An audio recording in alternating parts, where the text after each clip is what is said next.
Still setting myself up, but figured I'd just get started.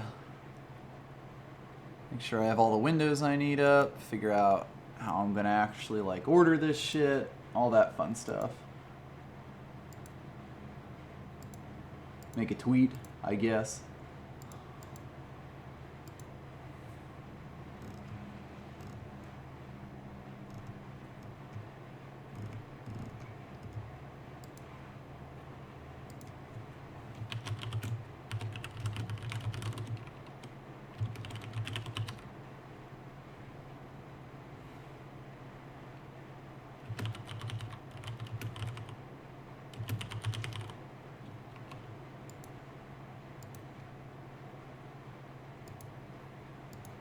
Pop the tweet out, pop my chat out, you know, all the usual stuff.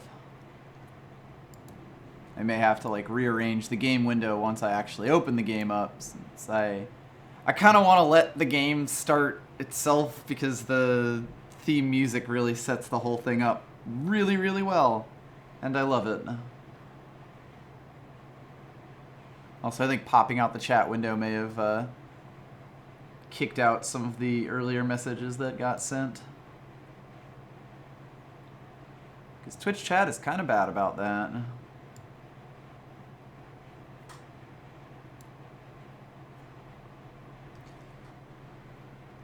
Either way, feel free to tell me if you can hear me. The game isn't going yet, but will be soon once I decide to let it start. If anything, I should probably just let that go now, so let's do that.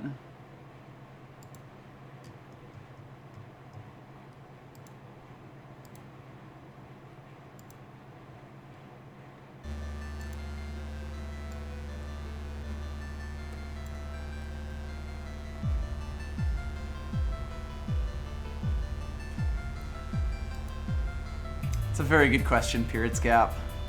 I'm not entirely sure who buys ads on Twitch.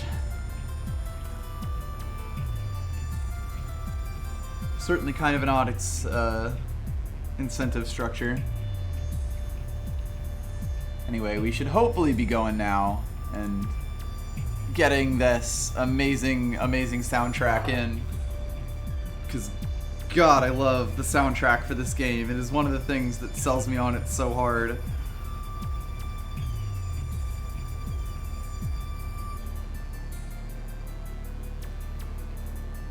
I feel like good sound design is one of those things that really holds a Metroidvania together without like without always getting the credit it deserves. Because like I feel like almost all of the really good ones that I really like, I'm like, damn, I love the sound in this game.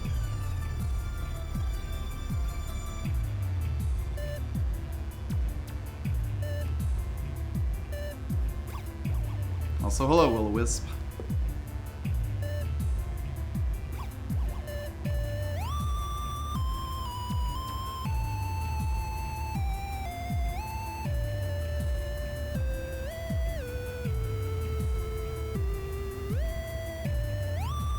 Yeah, and I also feel like the menu theme is sort of like the perfect representation of the music you're gonna get in this game, because it is all this like grindy MIDI shit, and it is like so incredibly good, and it fits with the game really, really well.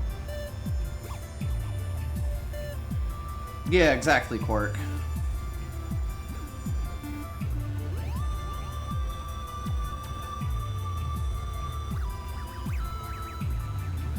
But yeah, just tell me if like my sound is imbalanced with the game, all that sort of thing. I remember I played this with like the volume pretty low when I did this. Yeah, it is on the lowest possible level because this shit will like blow your ears out. And I don't hate that, but at the same time, useful to get a good balance. Good, good.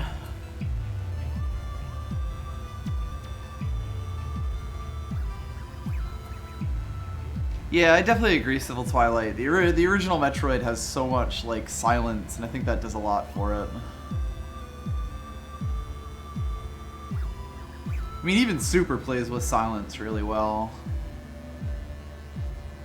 Which is probably why all these games that came out after it and in its image in the last few years have been like really, really big on doing the sound design and making sure it's right. Either way, I think I am going to get going here. As you can see, I have played through this game before. This was actually just a file that I'm surprised that wrote anything. Let's just pop that out and hit up a new game here.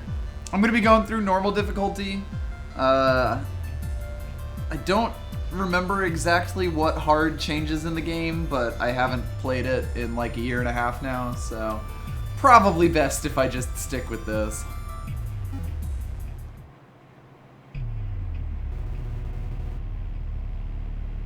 We get our lovely story intro to this. Extremely pixel arty. Feels like, I don't know, almost sort of Genesis-y with the way that these cutscenes look. It's hard to describe the exact art style that this invokes in me.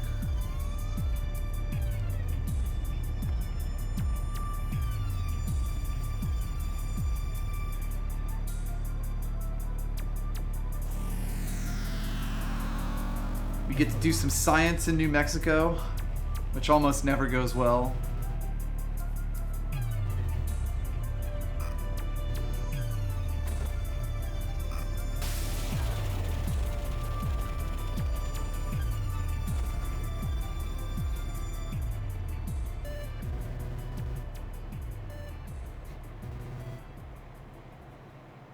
I love the tiny little Sprite American flag in the background.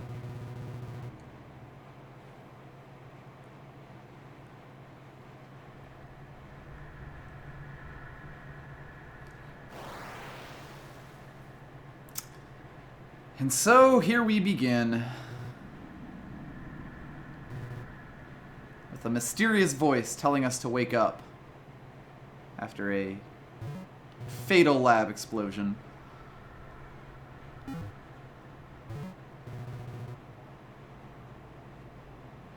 Hell yeah, the gun is good.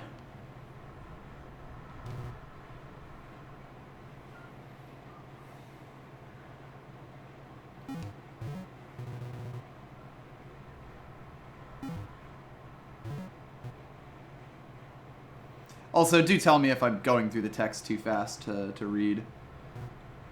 I do have a bad habit of doing that in a lot of games like this.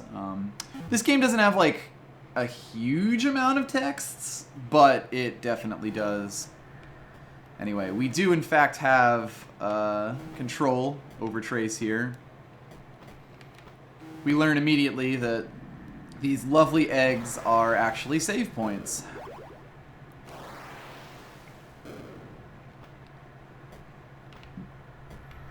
Can't go over this way because there's bubbles in the way. So let's pop over to the only place we can go. God, there's so much just ambiance going on in the background here, and it's really, really good.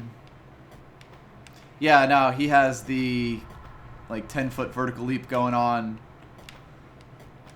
The 10-foot vertical leap of a scientist.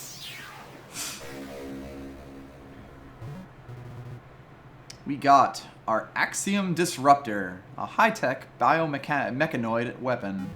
You're going to be seeing the words biomechanoid quite a lot. And God, now the music kicks in and it's so good.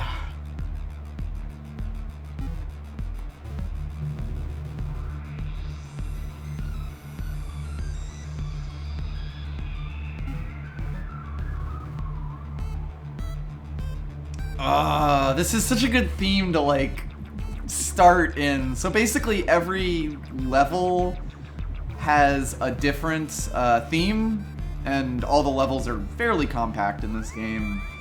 But this one is so strong to start the game on. I mean, what else are you gonna do in New Mexico but play basketball on your breaks? So, this is what we got. basic blaster. Like a lot of games, you can crouch, makes aiming down more difficult. You can aim on diagonals, up, down, the usuals. Firing, I don't think is projectile limited in this game. Like, I believe you can just keep shooting as many bullets as you want, and as we get later guns, that will become more and more apparent. I'm trying to remember if there's a hold in place button like Metroid, but it does not. Oh, there we go. Looks like the left bumper is the hold in place to get the full range of shooting motion. Hemerodromus, thank you for the resub. Serena and I super duper appreciate it.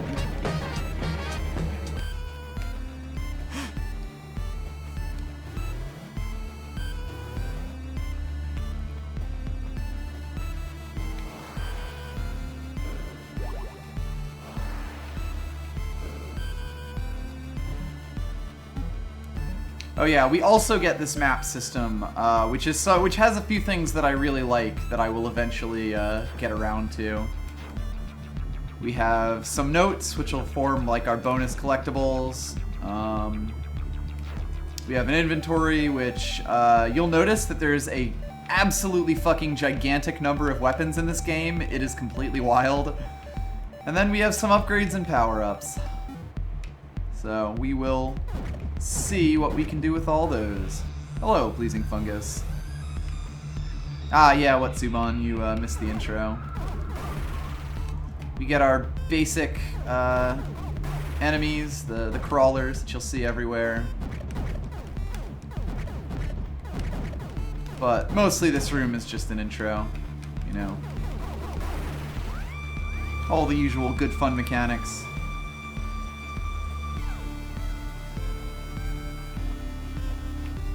Yeah, Watsubon, I mentioned that, like, the way the whole place just opens up and the music starts, it's just like, beautiful. Another thing that's kind of fun to pay attention to here is sort of all of the various backgrounds, because there is so much going on in this game. I'm also skipping a bunch of doors, by the way. I could kind of go through all of them if I wanted. Usually you'll get blocked off pretty quickly. Definitely some shit going on here. Let's see. Can't do anything with these, it looks like, so... There's our first dead end.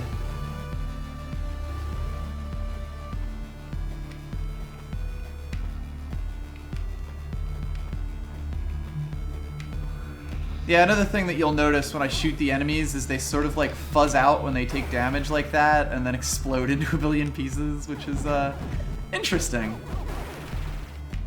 Ah, and that's basically life.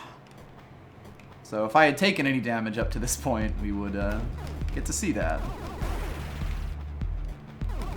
I'll definitely be moving a bit faster as we go along, but for right now, I'm gonna kind of just take my time here.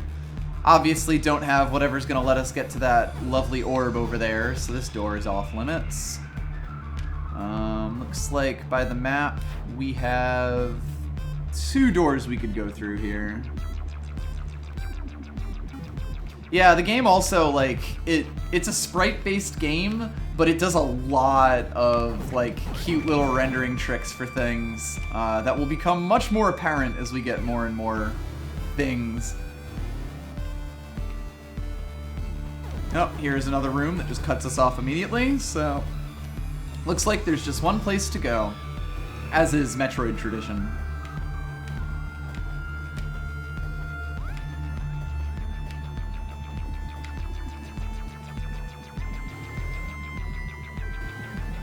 I will say, I'm getting to the point where I don't really like games that let you crouch like this as far as things go.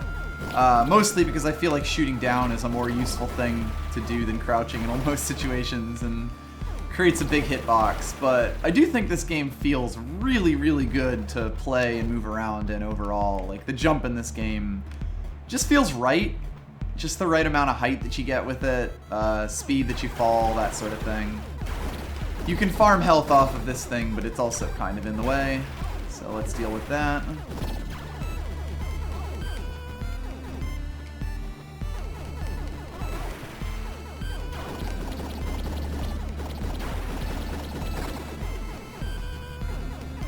Yeah, you can also make Trace, our scientist hero, with an extremely good sci-fi adventure game name, just Dance with Things.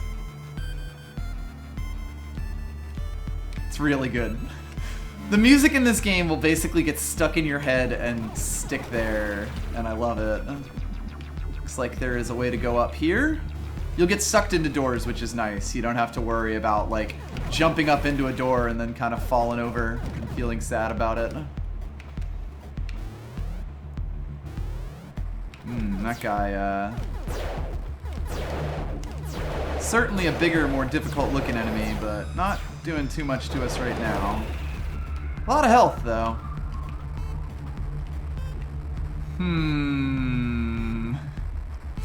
This is gonna become a thing as we go along in the game. As you may guess, we can't jump into it, and if we even touch it, we take damage. So let's pop back from that.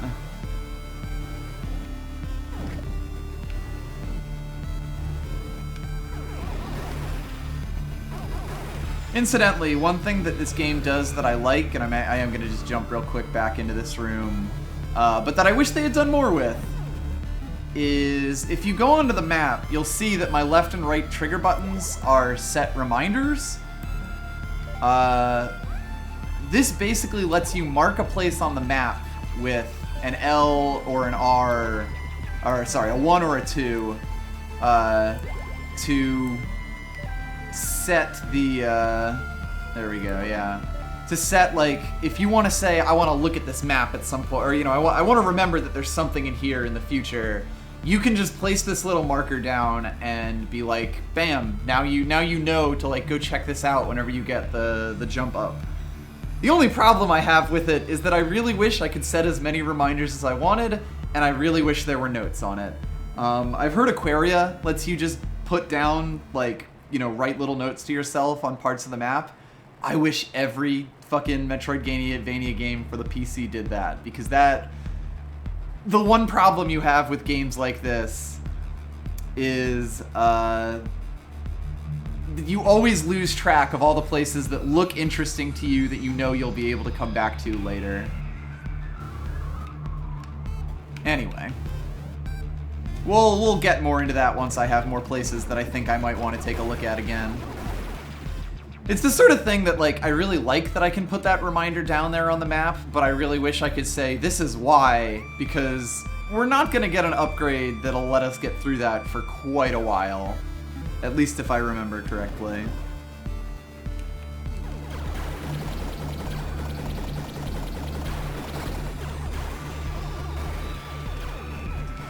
I also like that enemies have, like, mostly unique sounds that they make when they get hit by things. The oh of those things versus the kind of more aggressive sounds the bugs make.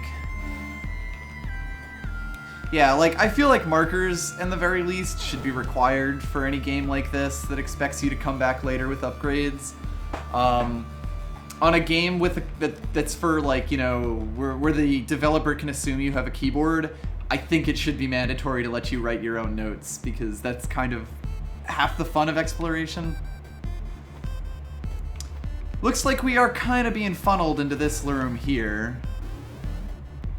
And I think it's probably worth noting... Oh, okay. So, once this room reloads, it will actually be impossible for us to continue.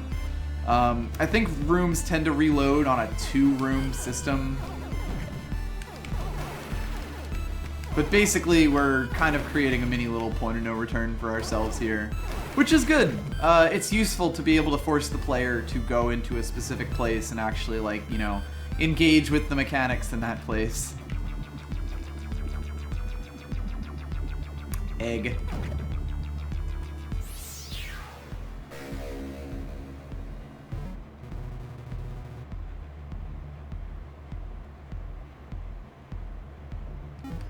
We get our second weapon, the Nova.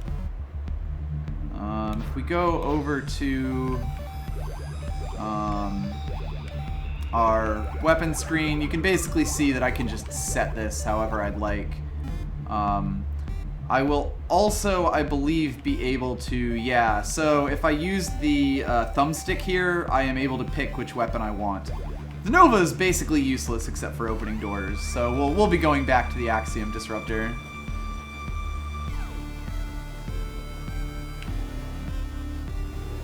Oh, see, when I say, like, markers, I mean entirely player-controlled markers.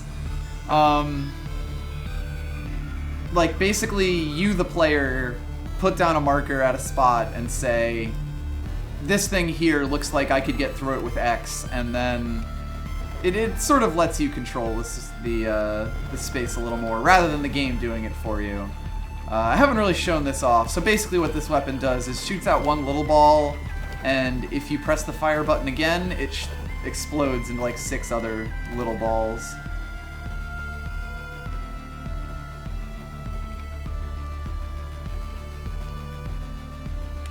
But, as I have said, I am going back to the Axiom Disruptor because this thing fires so slowly compared to me mashing.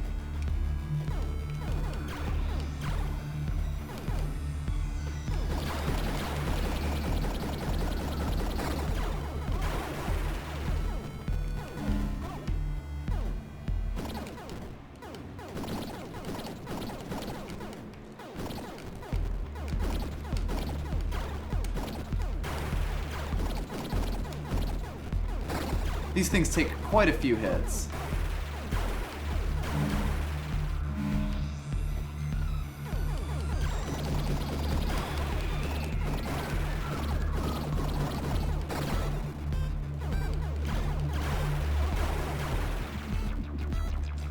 I kind of disagree, Black Yoshi. I would rather a game makes it a little easier for me to do the mapping myself rather than having to write out a thing on graph paper. Just as far as ease of use goes. And of course, that's not to say that it should, like, never be done like that, just that I feel like giving the player more control over the map system does a lot for the way I play these games personally. Anyway, the Nova Blaster did give us access to this door here, and there are some unpassable blocks over here, so I guess we'll just have to go over here.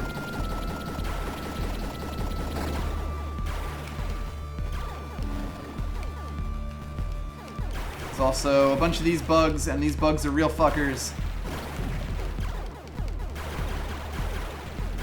I kind of want to just be able to spam into them as they come down for me.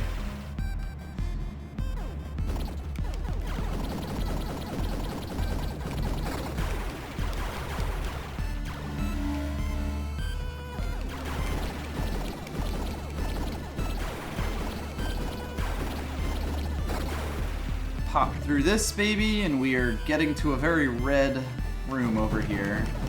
So let's see what that means for us. Not all that much, it seems.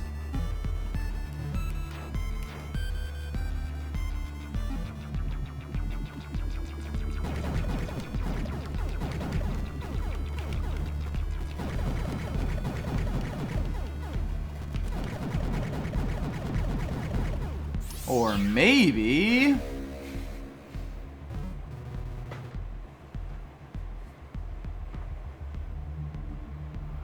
we get a size node, which makes our projectiles bigger. These things are basically your combat upgrades. They will make every single one of your guns have bigger bullets. For some guns, this is amazing. For other guns, it's... Yeah, I think the gushers don't regenerate when you're chilling in them. So hey, that was nice, but that was basically like the energy tank equivalent for weapons, or I guess a missile pack equivalent if you want to get technical. Let's see if we can do anything in either of these rooms. Well, that gate does look familiar, doesn't it? Yes, there is also a damage node that makes your bullets do more damage.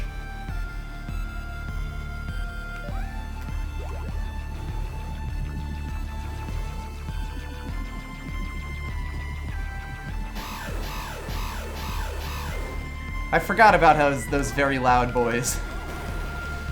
Those extremely very loud boys. There we go. So we finally make it over to another save point.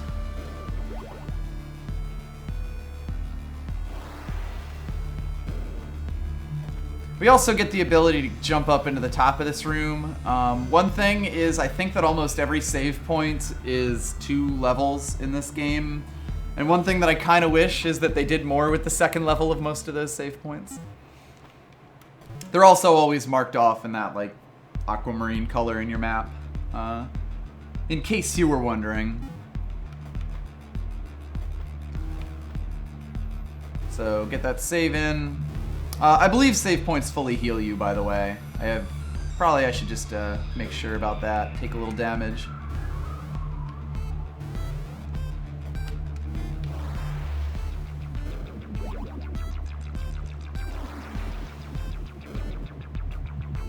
Yep, it does.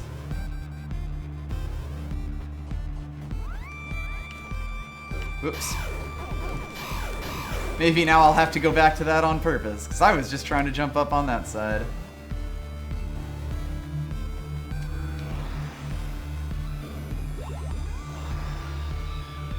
Yes, this is the good egg. Thank you, egg.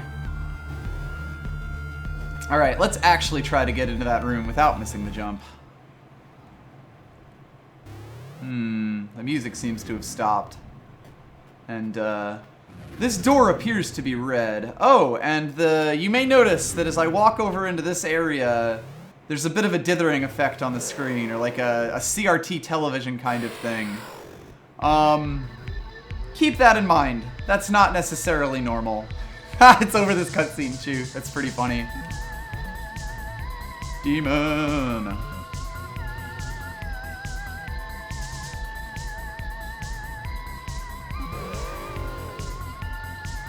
Athetos say kill. So as I move over to the right in this room, that effect is going to disappear. This guy doesn't really seem to have that much going for him in terms of defense and stuff. As long as we hit his little jello-y bits, we pretty much set. Uh-oh. The boss music in this game is really sweet, which is kind of a shame that the boss battles themselves are not awful, but not amazing. You'll notice we get like an armor hitty type sound whenever we're,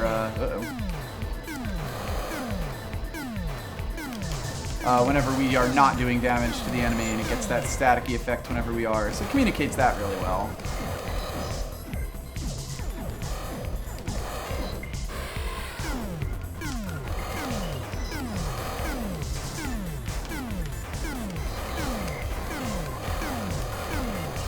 I'm not actually sure if the charger like does a decent amount of work here. Seems like it wouldn't really, honestly.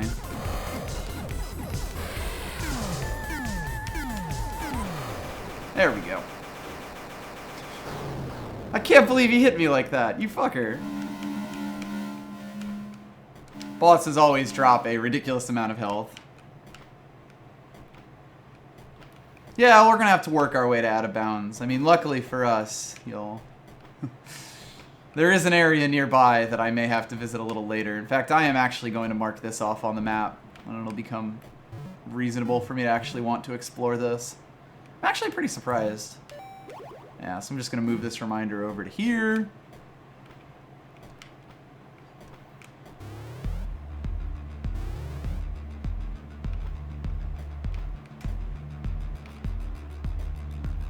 Another egg.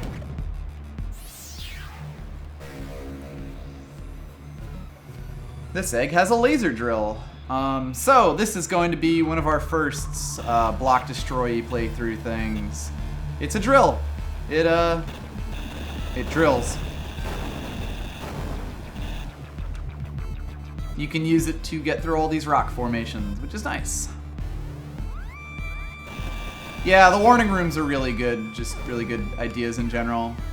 Worth noting, the drill will also hurt enemies. It will be particularly effective against certain enemies. This is also your tutorial that drill blocks will not always be super obvious.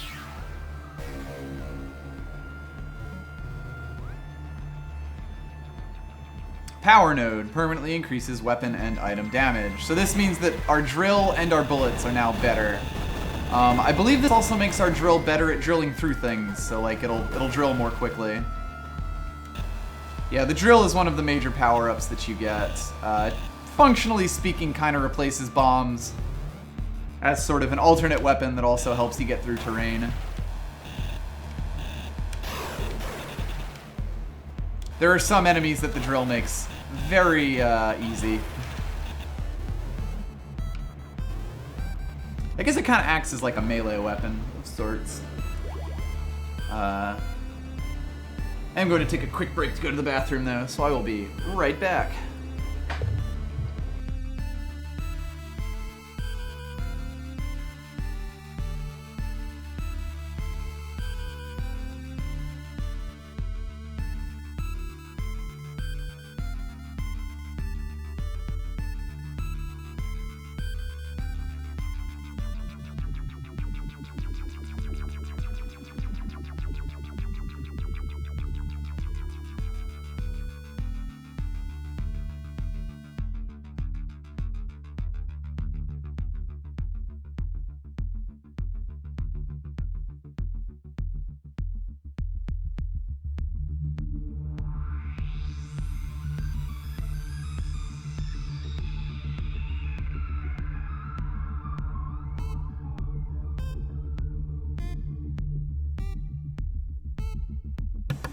Hooah. Clearly the pre-stream cup of tea was a bit of a mistake, but we are back.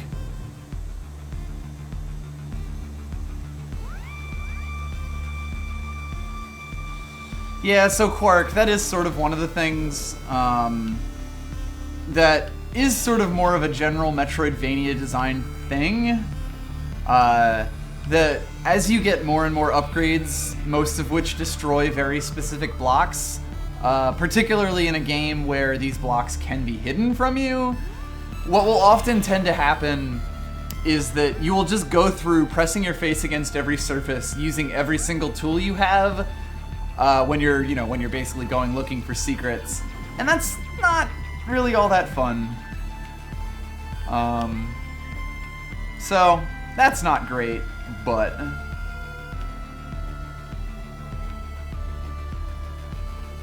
I think there are things that you can do to kind of mitigate that a bit. A lot of the time it kind of does come down to just not using weapons like that. Oh, by the way, the drill fucking destroys the red blocks, and it's really, really good. I should see if I can find some. Yeah, there we go. This becomes one of the most fun things to do in the game. Just running through big areas like this and blowing up all the blocks.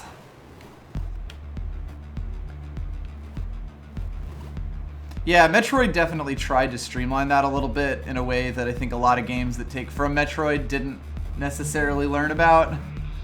Let's see. Yeah, it looks like this is actually pretty much the only place we can go right now, if I'm noticing these correctly. So let's go down here.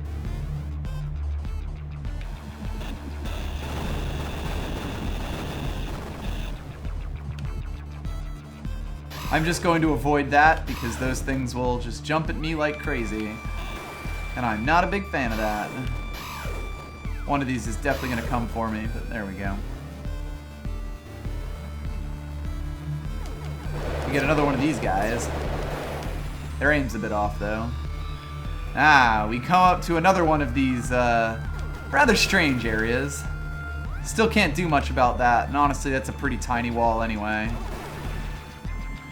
I like that these areas, they do hurt you to be like, no, just back off, but it's kind of a slap on the wrist, all told. I mean, our health is pretty low, but even still, that was a pretty small chunk of damage. Over here, there's some seashells. Not very dangerous, but would certainly do a lot of damage to us. Well, this doesn't hurt us, but doesn't look like there's much we can do about it. Oh well. You're gonna get used to this aesthetic, this weird glitchy aesthetic.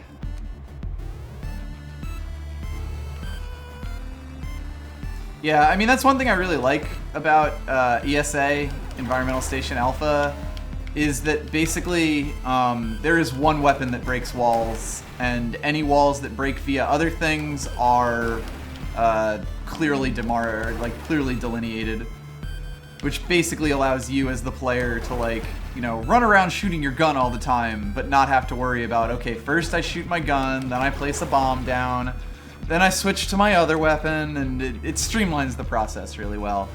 Later on in this game, it definitely starts to have a bit of an issue. Not much we can do in this room, it looks like.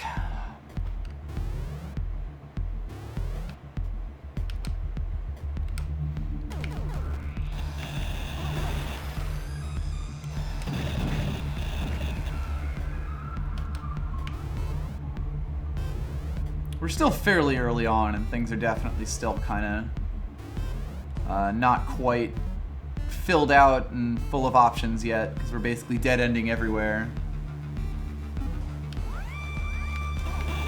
Also, as with any game like this, the differently colored enemies are stronger versions of those same enemies. Although the little walkie boys don't exactly lose much, or, you know, they're still not much of a threat, frankly. Looks like this is another room we can't really do anything in. You can kind of see that there is an upgrade right at the start. So you sort of know that this is a side area immediately. So I really do like that little bit of a design. This whole room is about, I think, 2x2 tiles, but your end goal is right here, which is nice. Like, I think this game does a lot of subtle things to help you along and, like, make sure that you're not getting too frustrated as you explore. And, you know, providing you fun little things to do like this.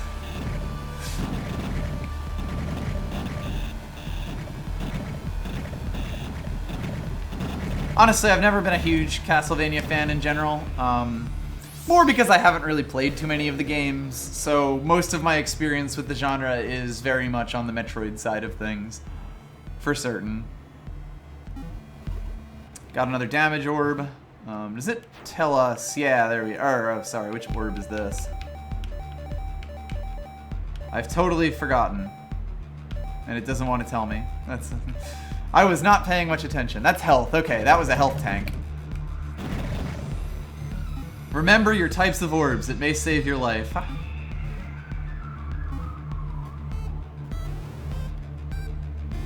Yeah, that was a health orb. We see the palette is changing now, and if you look on the top right at our mini-map, we are heading to a different area now. Which means a new theme. If you go on the map screen, basically everything is in areas. We started off in Ereboo, we are now in Absu, and not too much going on in Absu yet, but we will certainly explore a lot more of this place.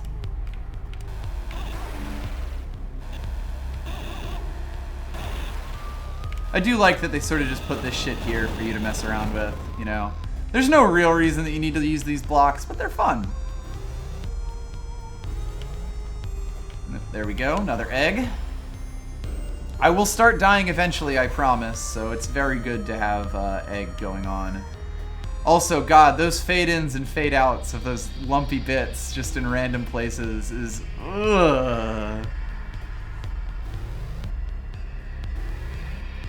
You know, it's once you start noticing that this game does a lot of work in the backgrounds, if that makes sense.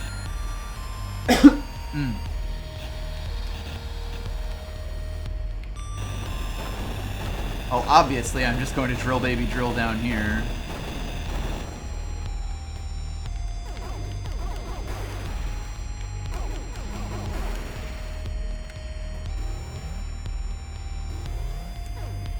There's a tree in here. Oh dear. I remember these trees being quite annoying. I may in fact do my best to just avoid the tree and go into the explodey room. Oh damn it. I suppose I should have seen this coming. We do have another weapon here that might help us. In the very least, it will let us attack in safety. Well, not much to be done about that. Not much to be done in here either, it seems. So yeah, there are places where this Nova Blaster is useful. Basically in letting you attack in ways that you couldn't before. I still feel it's relatively limited as a weapon, but this game has like 30 different weapons in it, so They can't really all be winners.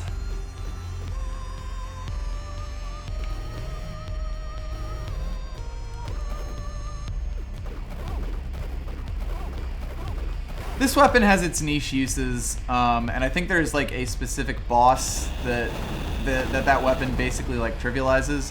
Oh fuck! It's one of those guys. Not a fan of him in general. You can kind of see why. They basically run at you and attack you very aggressively.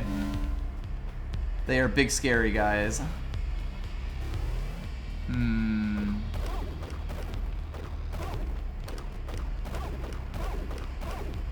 This is exactly where you can kind of see I'd rather just be using this.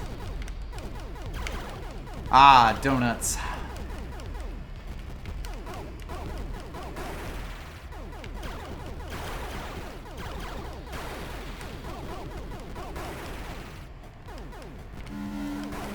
Yeah, basically, our current loadout is not going to let us do much. Well, looks like it's another one of these things. I'm sure eventually we'll find something that helps with that.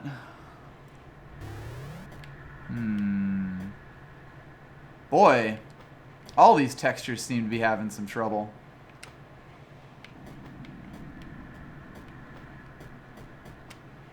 I really love that this game does this with the, like this is an intentional effect in the game, but it's something that you, as someone who has played like any old NES game, and especially like watch streams with emulators, would immediately recognize as a visual artifact. This game does a lot of stuff for that sort of thing. Also, it looks like I've gone the right way accidentally. Hell yeah. Hello there. Elsa Nova?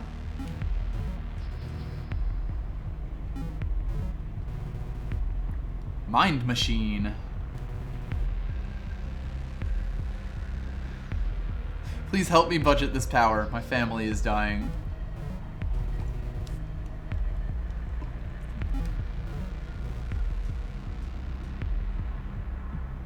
Yeah, this game is definitely one of the few that really sells the whole glitch aesthetic thing really well.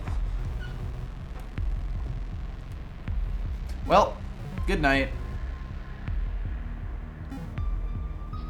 I think this game pulls it off well because of, well, stuff that's going to happen a little later that makes it very core to everything, I would say. Yeah, also, this face is absolutely fantastic. We get the Kilver, which I love. Yes, Elsa Nova speaks in what reads as, I guess, an Eastern European accent. You'll notice it if you're looking for it. So anyway, this is a new weapon for us, and I love it. It's really good. Particularly once we start getting size upgrades for this thing, it is going to be gigantic. Anyway, we're supposed to be going to the left here, but I am going to go right real quick, because I think that's a save point. Yeah, it very much comes off that Elsa Nova is not a, you know, like, native speaker of the language. Very consistent weird grammar is a good way of putting that, yes. I was correct that this was a save point. But yeah, this shotgun is very good. You'll notice that it's basically our first weapon that clips through walls. So that's going to make certain enemy placements very easy.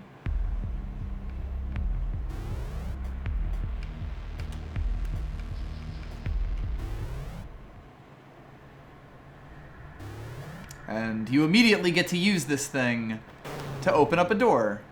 Unfortunately, that also exposes you to a zombie.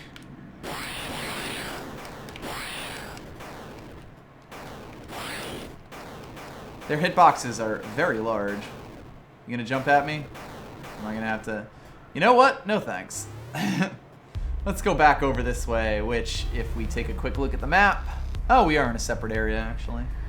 I thought I was going around the other way, but yeah, now I see. We are getting more of these weird blocky textures. One thing that I wish this game did was actually telegraph its save points a little better. Like, one thing that ESA does that I love, and again, I am going to continue to compare this game to ESA in basically every way, because I just played through ESA for the first time. I don't like the look of that thing. Is that save doors always have the word, like, a big S outside of them to let you know, like, this is the way that you should be going if you want to save space. And that's kind of something that I wish more of these games did. There we go. Pop our way up here real quick.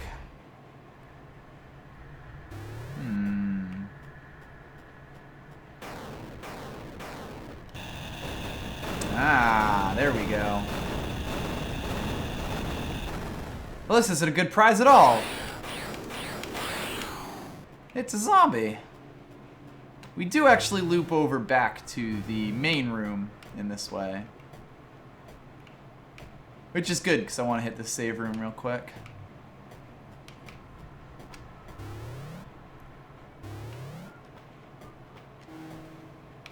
Yeah, definitely Civil Twilight. I just sort of prefer when I don't have to guess. Like, for example, this part down here where I accidentally walked into Elsa Nova's room instead of the save point. Hollow Knight is another game that I will probably play on stream at some point. I haven't beaten it, but I really like a lot of the things it does. But yeah, the signposting in Hollow Knight, because the map system is so sparse, is really, really good. Anyway, now that I've saved this, let's be very careful about angering this guy. I think the Axiom Disruptor will do us a little better for now. I keep forgetting its right bumper, which is also a problem this game has. By the end of the game, we are going to have way too many controls to know what to do with.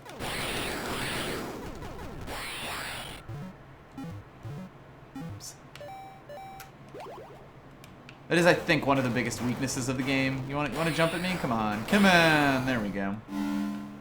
These guys do tend to drop very large, like, resource caches, by the way. Incidentally, we seem to be in quite a strange area with these jail cells with very human-looking skeletons in them and zombies. Yeah, this game, one of the things that I will definitely get into at some point is this game has way too many toys. What, really? You're not going to give me that? This is another problem I have with the Nova. Feel free to tell me why one of those shots hit but the others did not.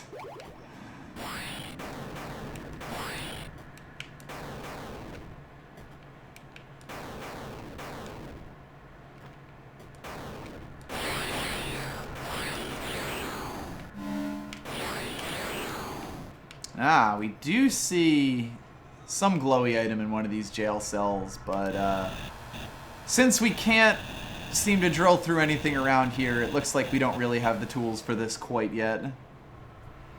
This is definitely a game that has a few too many tools within it, but yeah, I do enjoy basically everything it gives. There's going to be one specific upgrade that has the most awkward mechanical input ever that we're going to get. That was basically the exact point in this game where I was like, okay, this is one too many things.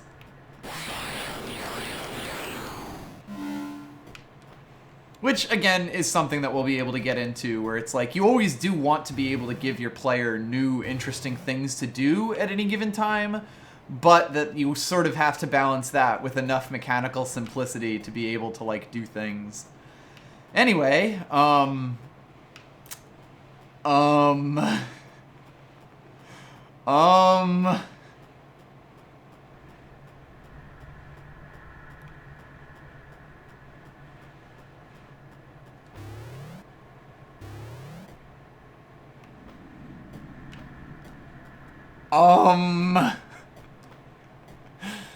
we appear to have found ourselves a place.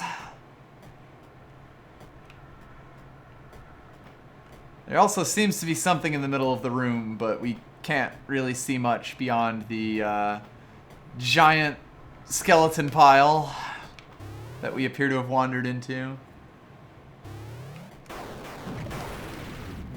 Yeah, I think the Kilver does end up being, until we start getting like the super disgustingly broken weapons, one of the weapons that I have equipped most often. And even then, like, as you get more upgrades for it, the Kilver only gets better. Because, like, the whole increased projectile size thing that goes on in this game gets a little bit ridiculous with some weapons. There's a noise happening here that is very familiar to me. Yeah. So one thing I do like, sound design-wise, is that the game does telegraph that there's a boss coming several rooms in advance.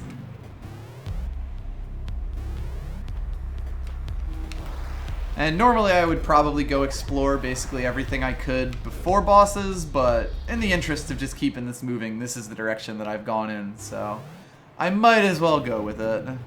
Yeah, all bosses just growl at you from a very large distance.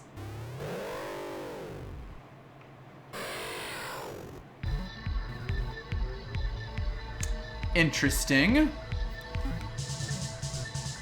The boss music is so good in this. I'm not a demon, damn it.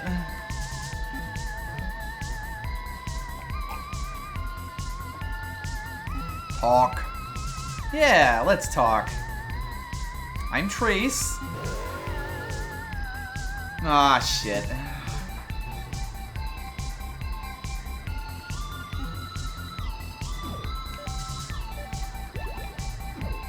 And this guy is immediately shooting at us. Uh-oh.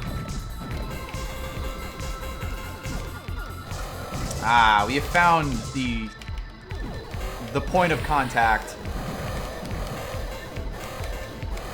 Basically, those bits on its back seem to be the push button. Boy, you are getting quite far away, but since my projectiles don't despawn, I can kind of just, uh-oh. Yeah, I was pushed into a position there where I was in a bit of trouble.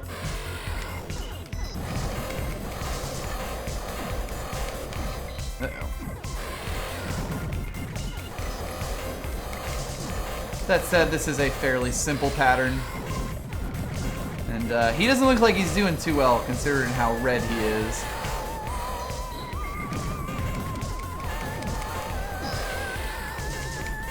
Uh-oh. Try not to fall down if you can. Yes, I believe he does get contact damage, so you can't, like, jump on his face.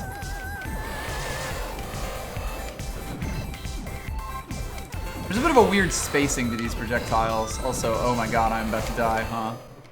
Ha! Damn it. Yeah, give him a hit in the old fungus. A touch of the old fungicide. Yeah, the color changing... Oh, right, this is a scene that happens. Trace was just like, what happened there if he didn't get a chance to... Because I was mashing through it. What?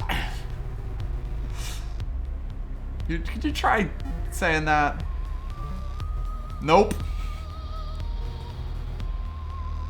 He died, but he didn't die. And that's kind of a thing in the game.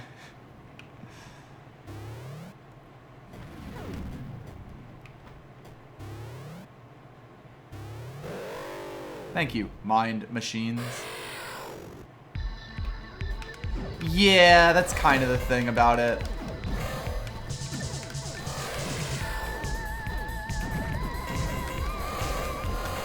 This game's approach to boss pattern difficulty is basically make it move faster.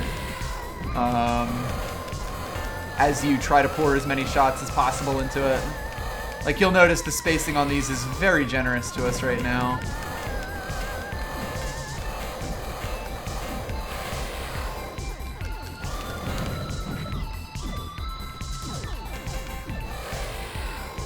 I could also be using the Nova Blaster, but nah. Eh.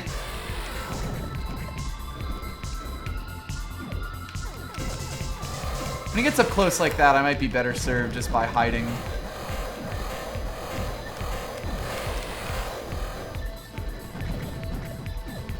Because you'll notice if I just sort of chill in the back, not much he does to me here. Uh-oh. Whee!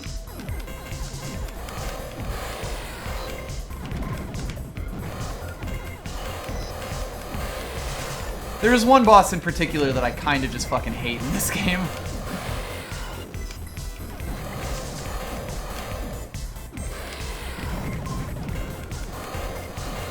But we won't be getting to him probably in this stream, almost certainly.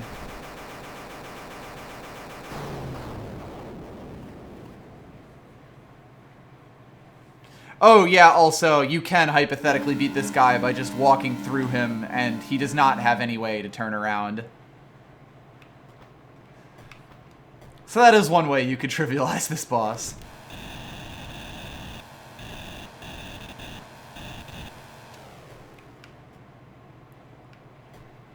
Yeah, pretty much. And I said that while we were fighting the very first boss, that the boss fights in this game. Not the most amazing things in the world.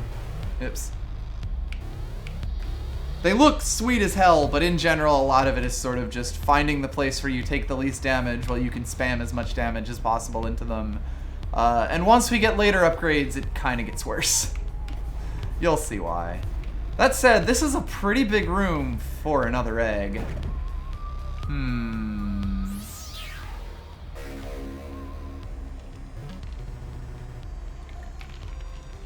Now this one has been placed on our right bumper as opposed to a gun. This is not a gun. This is a glitch gun. Or I guess not a traditional gun, it's a glitch gun. This disrupts axioms. Essentially, there are certain things in this game, particularly weird glitchy things, that are very susceptible to being corrupted. Particularly enemies. This is one of the parts of the game where I think it starts getting cooler. So these bubbles that you would normally just jump on and pop, they get turned into platforms that rise up the same way bubbles do. There are a lot of things in this game that you can corrupt like this, and it starts to get seriously interesting and cool. See. So the game wants me to go over this way. Let's do that for now. I am eventually going to go back, because there's a specific point of no return, and I'd rather check out now that we've got this. In fact, actually, I think the game is going to push me forward here, so I am actually going to go back and use this disruptor-ass disruptor gun to do some cool shit, and also go to a place that people who are familiar with the game might have noticed a lot earlier.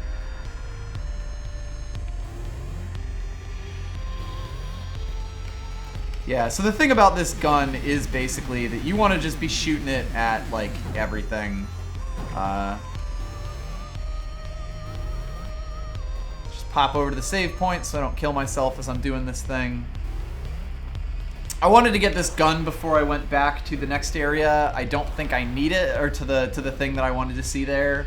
I don't think I need it specifically, but I wanted to be at least kitted out enough that I don't die in it. For reasons. I also wanted to get a little further ahead in the story. An important thing to know, most enemies in the game are corruptible, and it will do various things to them. In the case of these guys, it basically stops them from moving.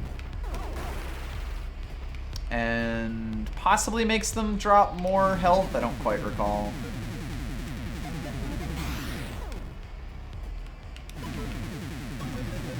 So if you wanted to completely fuck up our little walkie boys, you can do so now.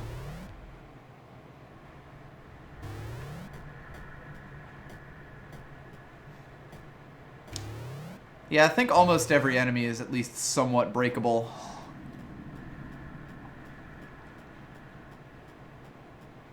I actually forgot that that direction was the critical path, although I suppose if I go down this way, I will very quickly discover. Okay, here's something that you will begin to notice at this point in the game, and maybe not think twice about, but you'll notice that this, since there are no drillable blocks here and no real way to, like, you know, corrupt it or anything, there's kind of no way to get to this door, and that's a bit weird. Maybe try to keep that in mind. Are these guys corruptible? I think they are. Oh no, it just makes him angry. He's just mad at me now. Yeah, these guys can't be hit by it. It just makes them angry. Or if anything, it might make them do that tongue lash thing that guy was doing, because I don't think you usually see them. In general, in the early portions of the game, these guys are basically maybe don't go here if there are a ton of them. You know, it's not a hard and fast rule, but it is certainly up there.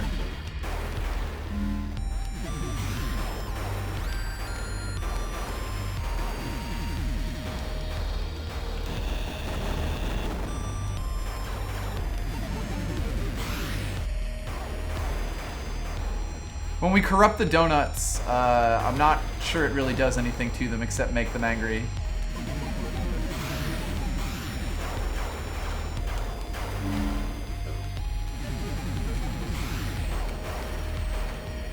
Let's see what that is up there. Because we can use our glitch gun to jump up here. A journal page. Calls itself Zeter. Strange to have language. Stranger still, it'd have a personal identity.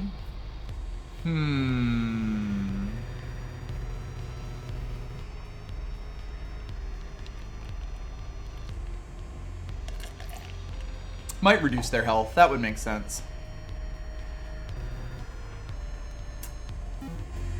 So now that we've collected that, that'll pop into our notes page.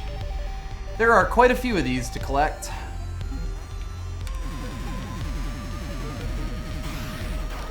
Ah, it does, at least for these donuts, slow them down. So that can be very useful. We appear to have really whacked out that one. This guy is not corruptible. There's a little tiny sound that gets made when you're hitting something that you think might be, but isn't actually corruptible. But I can fix this problem. Why do I get the feeling I am actually going to progress here? That would be very funny of me. Let's see, where am I on the map?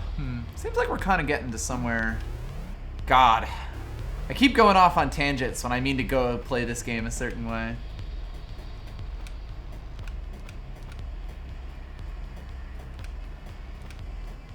Yeah, I should mention that I have beaten this game, and like 100%ed this game for people who hadn't heard, but that I haven't played it in a decent amount of time.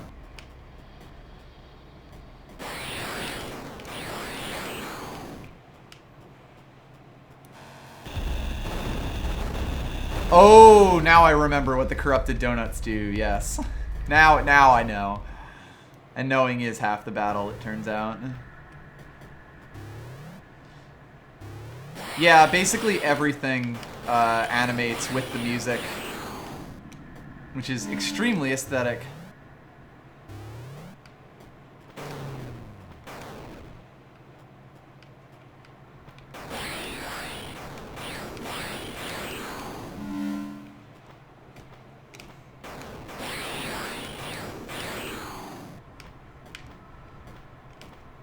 Anyway, we are going back to the first boss room, so let's just beeline to that. There are probably a few other things I can do now, like go down in this room.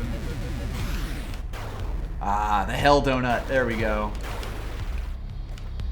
Yeah, there are things that donuts do that are lovely.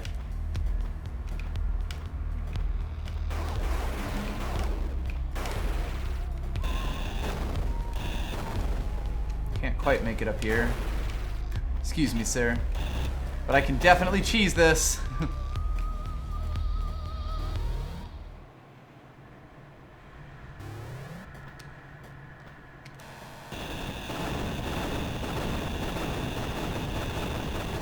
Time to corrupt the donuts. That was terrible. There also seem to be some skeleton bodies sitting at these tables. There are a lot of background details that you might not notice if you just run through. Oh, by the way, anything that has this sort of thing, you can actually... Like, basically, if you ever see a sprite flicker in this game, just fucking blast it with your gun. You may find things. These things basically, like, push into existence and push out of existence these platforms.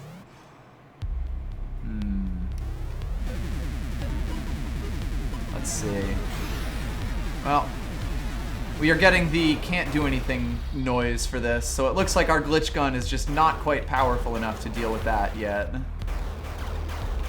Yeah, a lot of the time in this game, you're just going to be wandering around throwing your glitch gun at everything that moves, and several things that don't move.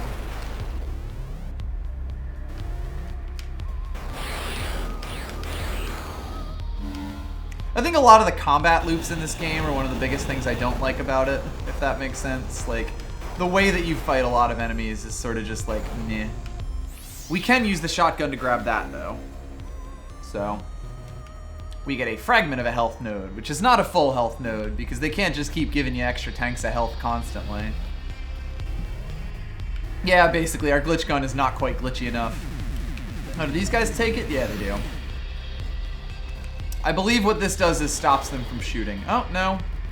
I was wrong. I was horribly wrong. It makes their bullets move much more slowly, which, may be a blessing, maybe a curse. It's important to know that the glitch gun does not automatically make an enemy weaker. Sometimes it will make them stronger, and much, much worse.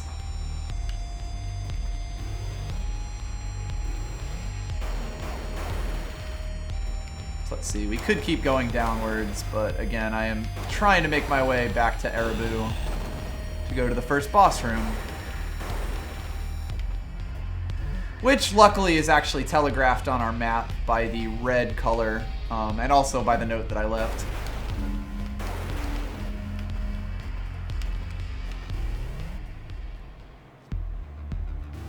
Alright, back up here. Pop our way over here real quick. We could come back way later to do this, but honestly, it's like not going to be quite as relevant, and I kind of do want to show off this mechanic right now. Since it's something that you could go through an entire playthrough and not come upon.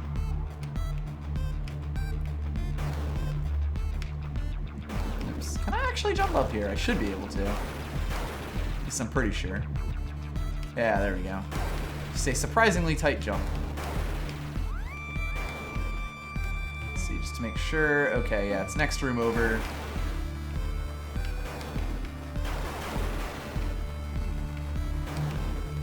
Again, another glitch wall that we can't really do much with right now. I wonder what this guy gets. Ah, nothing. No glitches for the big man. You'll notice the shotgun definitely helps our way along here. Oh, this definitely changes these guys.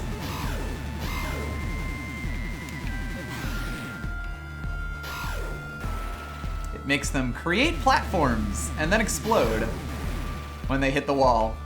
Which, you know, may be useful to us in the future.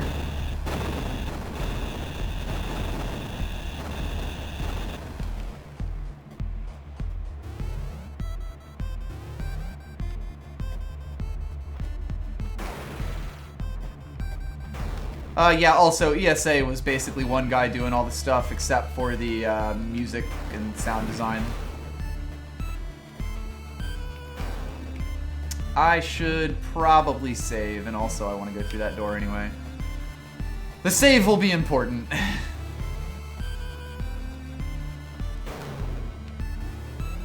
Yeah, the thing about the glitches is that they really are sort of world-encompassing in this. They will fuck up your UI as well, which is neat. Alright, let's see if I can get into this, because I mentioned it right before we actually went to fight the first boss, but there was a bit of a, like, CRT television effect on our screen when we walked right about here. You can sort of see it. It goes away when I walk away from it, but it goes up here. I wonder if I can get into this, and if not, I may have to come back here later, so this whole trip was a waste, but you know. Yeah, it's looking like I might not be able to get into it, which is kind of a shame. Because, boy, that is getting very glitchy. You can even see sort of like the scan line going down the TV as we come around here, and it looks like I can't get into this. Oh, that's disappointing. I might need more movement upgrades to be able to do this. That sucks.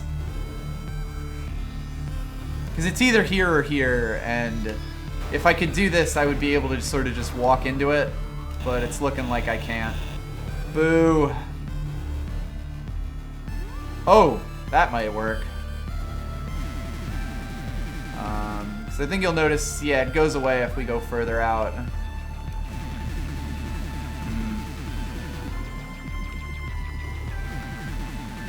Yeah, not looking like much. It looks like there is an area around here that we could go into, but that we cannot do it right now. Damn. One thing I would say about ESA, it is almost certainly my favorite Metroidvania game. It is also hard as ball. So do know that you may be in for some frustration if you are not the kind of person who likes a game for that. Because it is a very mechanically tight game, but it is also a very mechanically difficult game. Well, I guess we'll just have to keep that area in mind for the future. That's kind of unfortunate. Wish I hadn't gone up here, if that was going to be the case. I thought you could usually get into the early areas without major upgrades, but I guess I'm wrong. Oh well. I guess since we're back, I can at least check that this is... Oh, I think this is something I can do, isn't it? Nope. This is uncorruptible. Damn.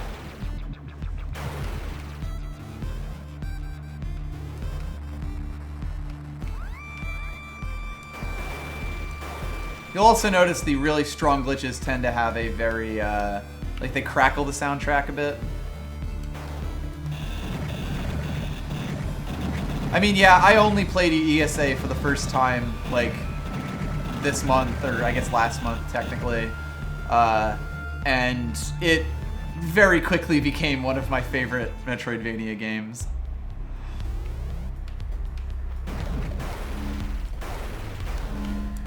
It does basically a ton of things that I really like, and I am going to go into that. Like, I'm probably going to compare this game to ESA quite a lot. Can I fall a bit more in this area? Might as well check, right? At least see what halts my progress here, you know?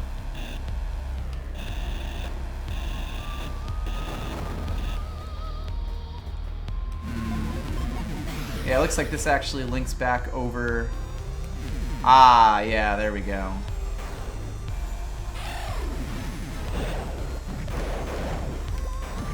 This guy's a real fucker.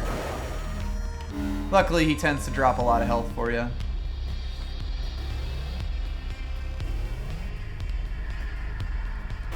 Yeah, it falls on the harder side, especially if you're talking about the extra content. Another thing that I really like that the game does here is that you can clearly tell this room goes down further. Even though... Well, we can't really do much about this, but it looks like we have at least found the path for that. So, you know, I love it when games like this use their paths to... Like, you know, use their maps to tell you, by the way, there's something a little extra here. We might be able to see the thing that donuts can do in this room. Yeah, there we go. So when you corrupt a donut like this, there are certain types of blocks that it breaks that you actually can't break. So perhaps we'll be able to use that. Perhaps right here.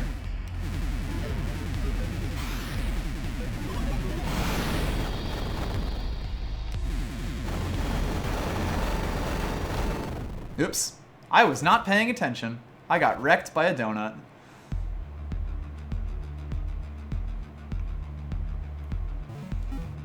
God, we're all the way back in Abzu. Fuck, my bad. I was like, huh, maybe I should save as I walked by a thing, and then I was like, nah, I'll just save later. Whoops. Alright, time to jet.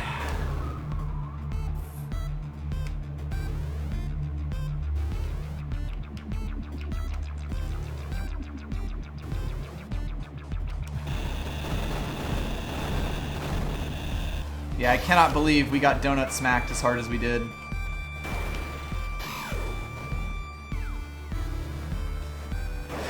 Along with breaking blocks, they can also break you. I will say, the like wandering around combat in this game tends to feel pretty good. Mostly just because you don't feel like you're really slowed down by enemies, particularly once you start getting the really powerful upgrades.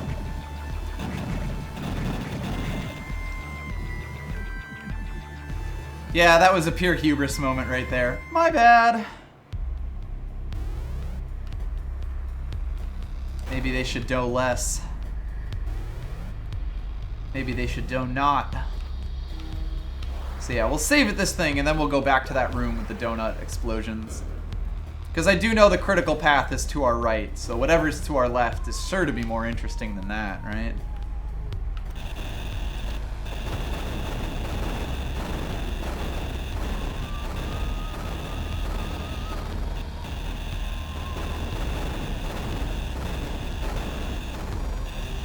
It does annoy me, like, for, once again, the crouching thing that I had mentioned earlier, it does kind of annoy me that if you want to aim your drill down, which is a fairly common activity, you either have to jump and press down on the drill, or hold the RB button to aim your drill down. So, like, there's no one-button solution, or, like, one joystick direction solution for looking down, which annoys me kind of minorly.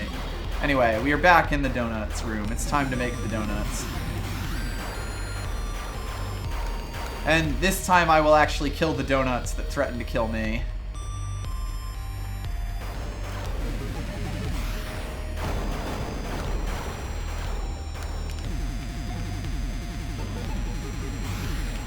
Because God, those purple donuts do some serious damage. All the donuts do. I hope I don't die just like opening this doorway up.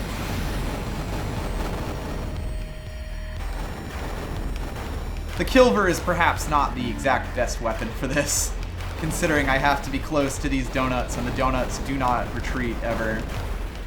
They cannot be stopped.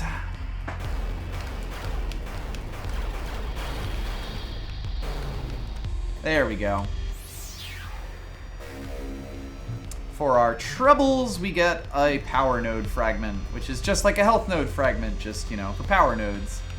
Ah, you will notice that there's also a section down here we potentially could have waited for donuts to hit. I'm not sure if that would actually make us go down to the next room or not. The donuts do not fear. They do not love. They do not hate.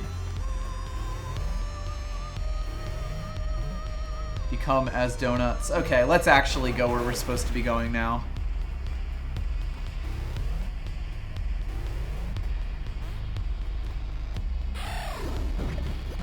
No, that guy is not very happy with me. Let's get the fuck away from him. Let's see. Nearest save room is basically by Elsa Nova in this hell room.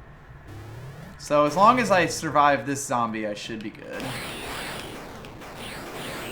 There we go. Let's top off our save and then actually make some progress.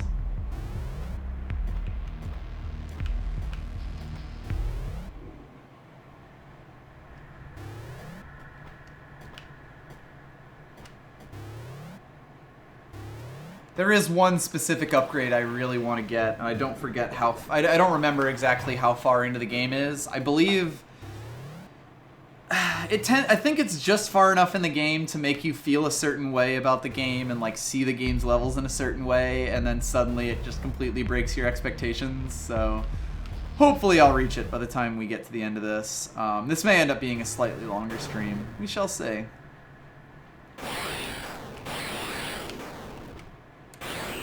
You generally want to just take one hit at most from these guys, because it can be pretty tough to avoid in small spaces when you don't really have the super powered up guns. But if you only take one hit, then that's not too bad.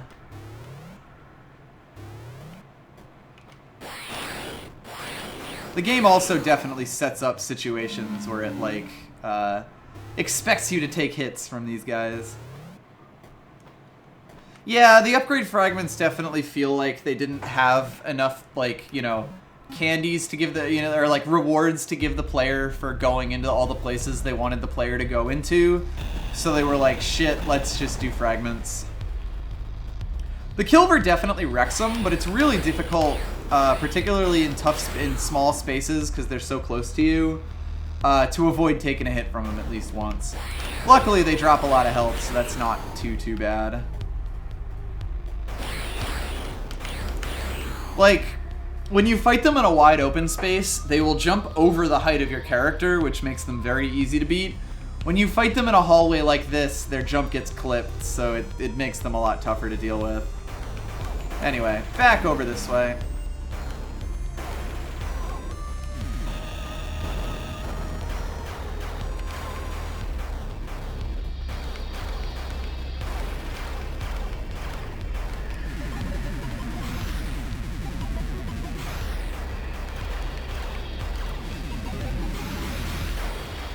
now slowed down those ones, and I really want that health.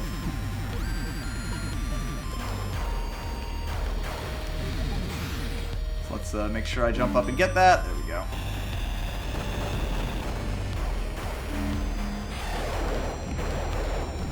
Oh dear, I didn't think he could fit through that. Onward.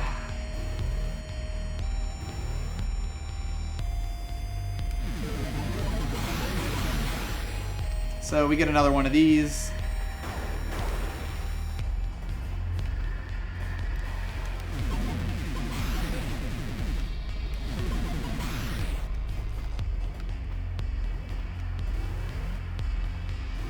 Ah, another egg in this trying time.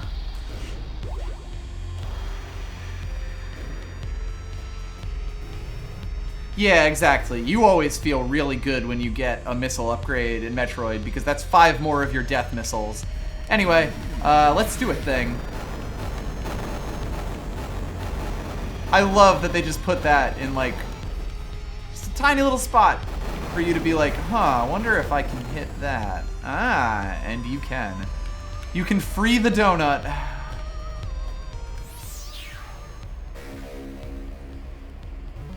In order to get a size node. So that one is a full size node. It's not a fragment. That means that my kill verge just got even stronger.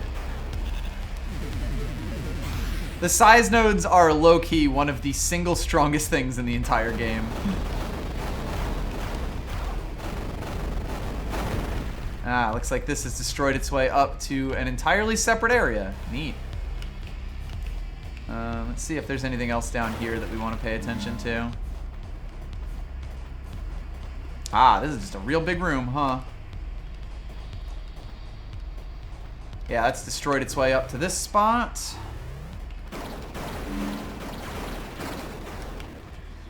One thing I like about this game is how, like, circular a lot of the level design is, because I think, you know, as Loon said, you're kind of being pushed towards the critical path here. And I think a lot of these types of games definitely kind of herd you in a single place. You might not be able to make this jump. Yeah, looks like it's a one-way path here. We would have been able to fall into this from the room where we got the disruptor beam, but it looks like we can't actually get ourselves out. Interesting. The game does this actually in quite a few places. There's one that it's sort of notorious for. Well, notorious might not be the right word for that, but there's one where it's sort of well known that it's cutting you off completely from like half the map, which is kind of cool.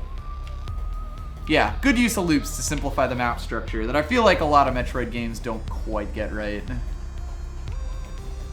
Let's see, looks like there is one way we could go over here.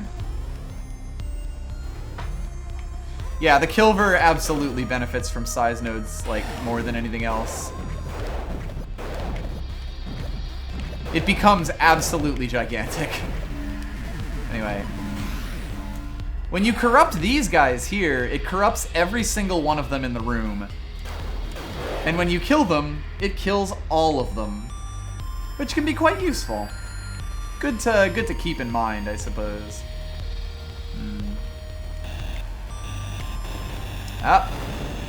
Generally a good strategy to drill as hard as you can and corrupt as hard as you can whenever you see something that's like, looks like a, you know, whenever you see a dead-end ledge like that or something like that that doesn't seem to lead anywhere. This gave us, this. Neat. I believe it's the start of the next area that has the giant cutoff that will, like, basically make it so that we can't go to Absu or Erebu. Looks like we can't really do anything in here. Or at least can't fit our way through this. We're definitely kind of making moves towards the bottom right of the map here. Yes, we cannot quite do the read full. Your glitch gun also has kind of ridiculous range, by the way.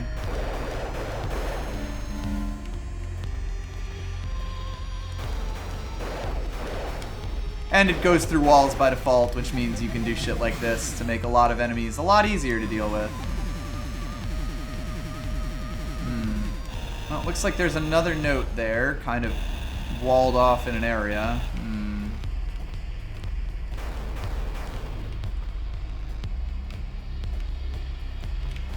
On one hand, it's like, I can see why that would annoy people, but I do kind of feel like, for me personally, I like that it sort of limits your scope for a bit. You know, makes it so that you can't go back to all those areas with each new upgrade you get and check. It lets you kind of do a roundup, which sort of streamlines the whole process in general.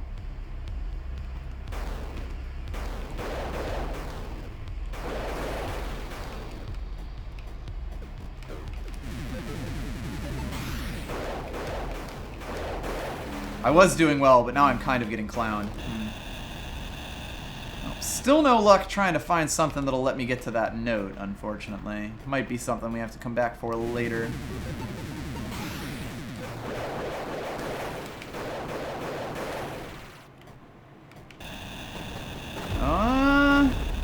Well, looks like Trace can't really fit in there, but maybe that's worth keeping in mind for later.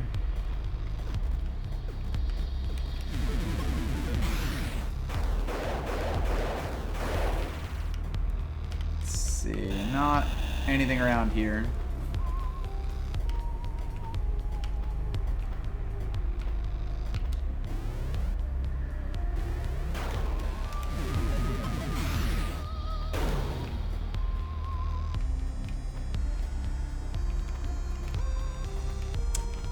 Let's see. I'm like sort of vaguely recollecting the map as we go here, as we go through all this.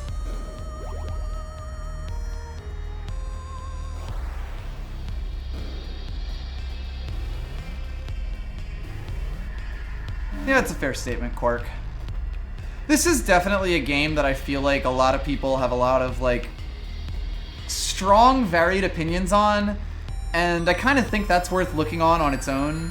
By the way, this room had, like, shit in it that was, like, gated off, but because we blew up the things in here, it opened up. Doesn't really seem like that's doing much for us, though. Or maybe it is.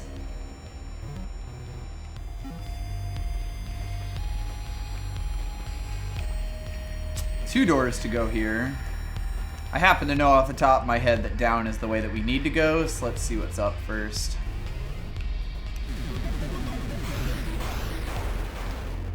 You'll notice here we are basically willing platforms into existence.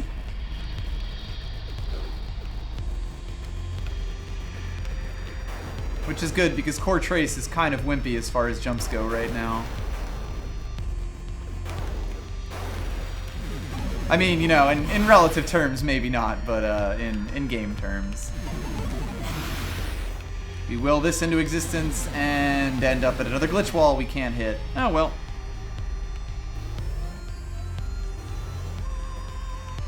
Yeah, I feel like this game does a lot of things really, really well, and a lot of things that really bug me. Which is part of the reason that I chose it as a game to play.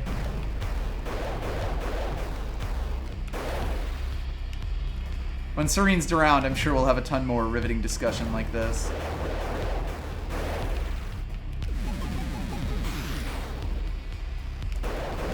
These are definitely enemies that, if you don't corrupt them, are a huge pain in the ass, so I am trying to take my time and hit them while I can so they will stop shooting me.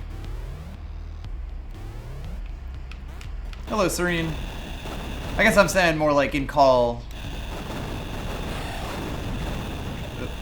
I've made that guy mad at me. I should probably kill him while I can shoot him through walls.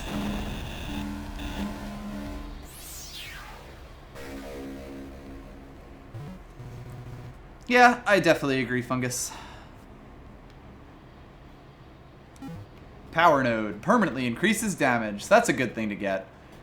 You really want to stack up on power nodes and size nodes as much as possible, because while they do trivialize a lot of fights, that's kind of a good thing. Whoop. Wow, that is an aggressively rolly boy there. We need to slow that boy's roll.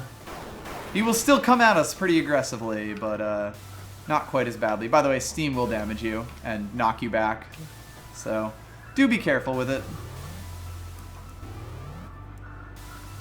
Yeah, basically, it does a lot of things really well, and it does a lot of things, like, kind of annoyingly. Ugh, that's disgusting looking, and he shoots like triple shots at us. I don't like it. Yeah, I believe corrupting him changes him to only shoot like single shots rather than triple shots, which is useful.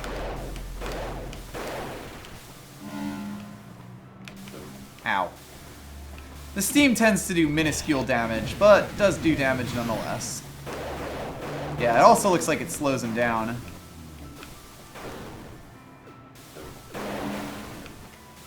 There we go.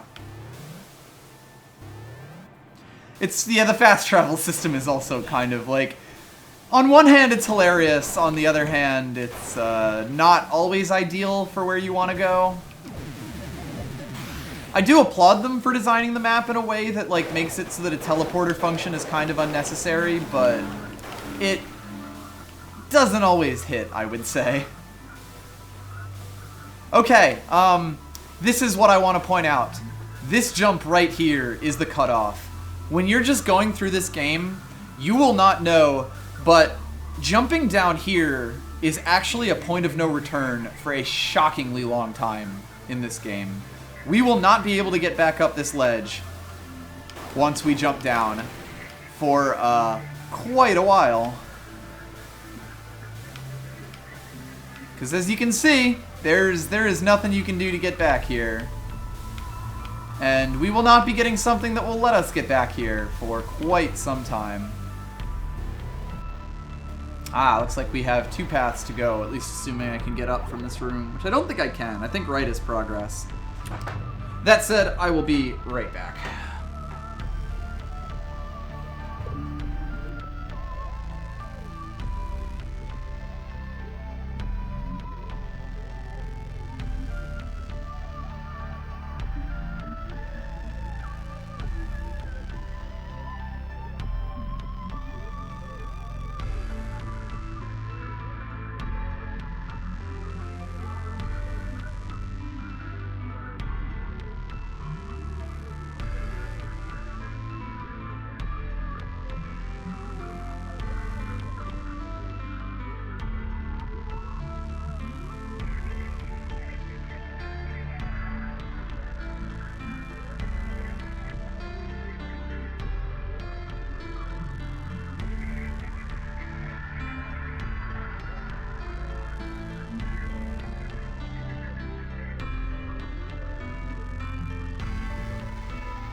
Fuck! I thought I unmuted my mic. Sorry about that.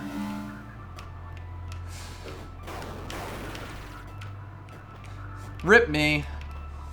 Hello, everyone. Oh, man. Thank God y'all mentioned that, because I think we will be able to get into this. Because you'll notice that CRT effect is happening again. We're getting some pretty serious lines, some pretty serious scan lines here. God, are they going to cut me off from this again? That would suck. I may need to be able to do something later in the game to be able to start going into these areas, but well, I guess once again I am going to mark off something with a reminder. God, that's really annoying. I get the feeling I get the feeling I know what upgrade I am going to need to get up there. Oh well. Yeah, because that is definitely like right next to this wall. You can tell that the filter is getting very extreme when I'm standing next to here. Oh well. Pop that open. There's another set of walls we can't really do much with. There's some rocks over here, and it looks like not getting up there.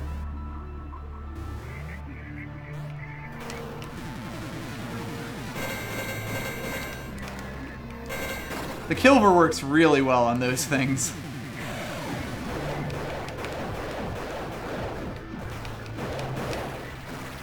Whoop.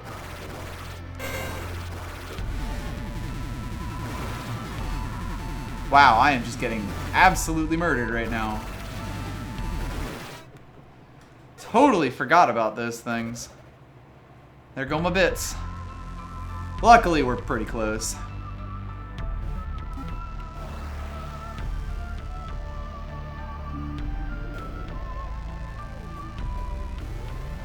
Well, the thing about that damage sound, Sneejin, is that there was a specific point I could damage, but then also points that I couldn't damage on that.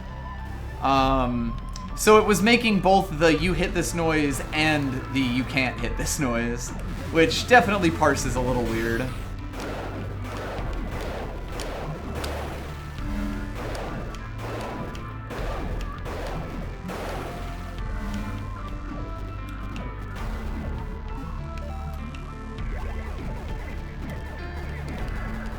Really? There we go. I was gonna say, I can totally hit that, right?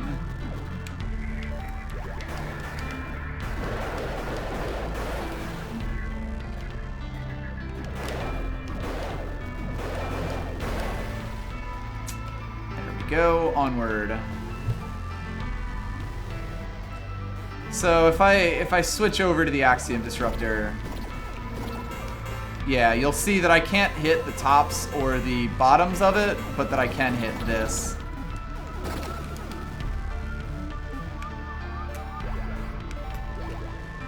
By the way, the Axiom Disruptor is still a pretty decent gun for like things that are far away from you. It's just once they get up close and in your business and stuff, you're much better off using the Kilver on them. And then when you need long-range guns later in the game, you will definitely have other options.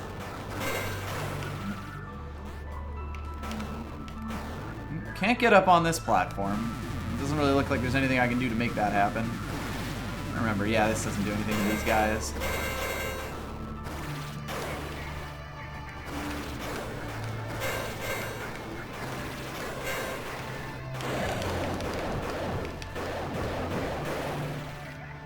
A lot of the fighting in this game often does come down to, like, hit things, you know, like, damage race things while trying to avoid whatever their weird pattern is. And often taking hits along the way. Those red bubbles... Oh, I thought they did damage, but I was wrong. They're just red bubbles. You can burst them, though, which is neat.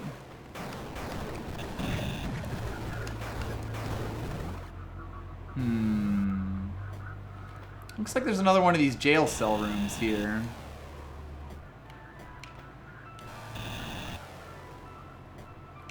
Perhaps a much less active one.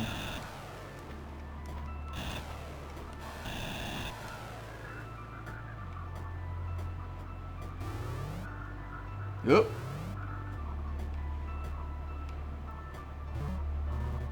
It appears we have found another face.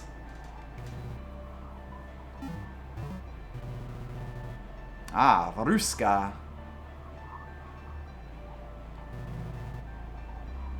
Very dangerous, but is our ally.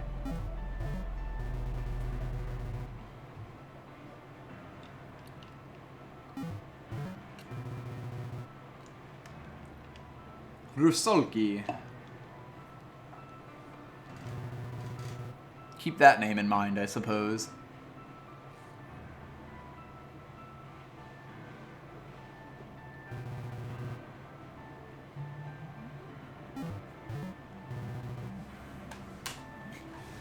Need a bit more than a power filter. We need to sort of flush all the engines out, you know?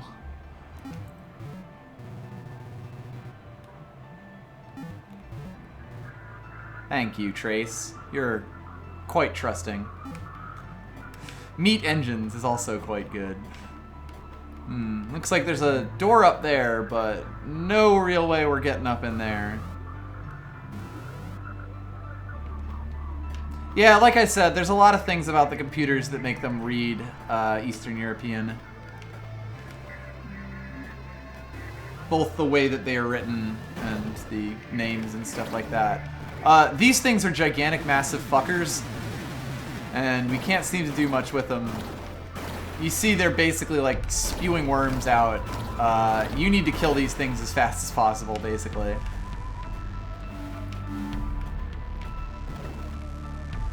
Gets particularly difficult when you can't do such.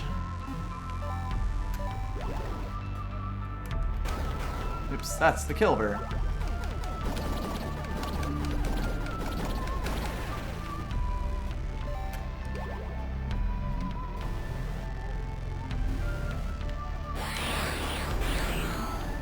Ah, I think we've now made it to the point where we have enough power that our Kilber kills these things in 3.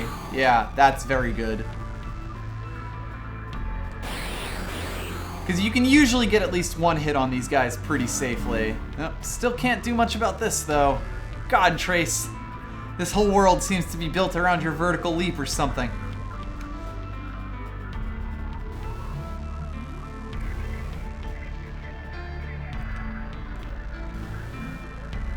We do get another save point that's sort of just in the way. You'll also notice there are sort of just like weird meaty chains in the background, and the parallax scrolling on them is really fucking good. The backgrounds in this game are some of its strongest assets. And of course I'm saying that for no particular reason.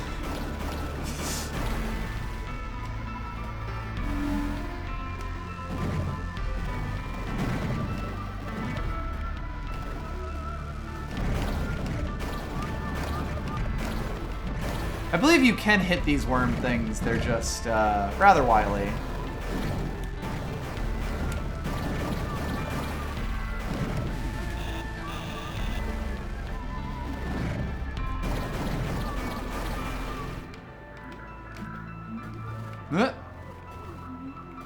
That was weird. Someone just walked into that door there, but unfortunately we can't really follow up on that very much, huh? Because, we, as usual, don't seem to have the movement for it. Guess we're going off this way. Into what seems to be an area transition. Ah, get used to this music.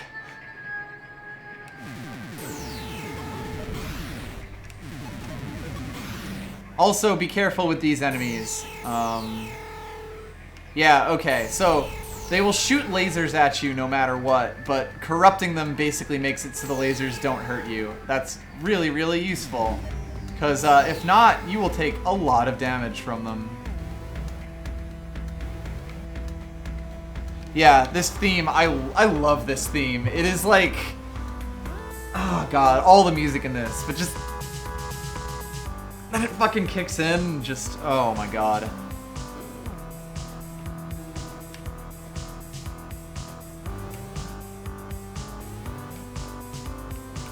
So anyway, in this room you want to aggressively corrupt these things.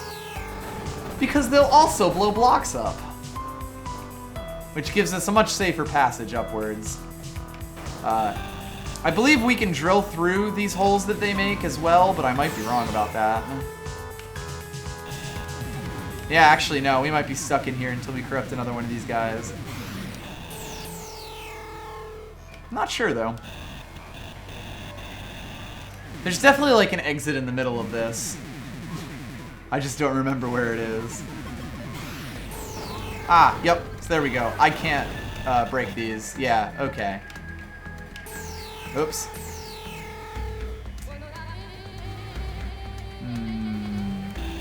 Oh. Well, that ain't doing much for us. And there's an egg right over there.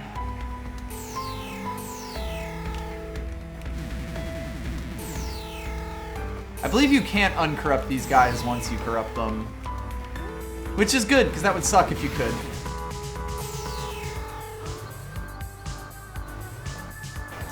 Oh man, not anything we can do here either.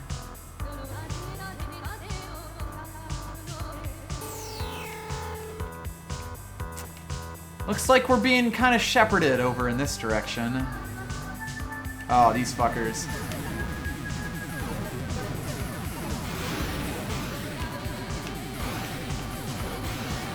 Oh, right. When you corrupt these things, they just float up off the screen.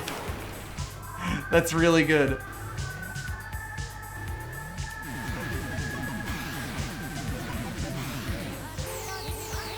So yeah, when these guys are around, you kind of do want to try to aggressively get them to blow up everything in their sights. Because they'll also hit other enemies.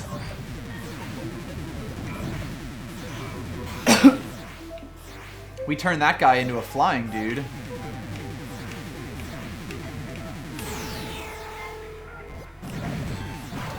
Uh-oh. Yeah, I was gonna say, I'm about to die, aren't I? Hello, Ragni.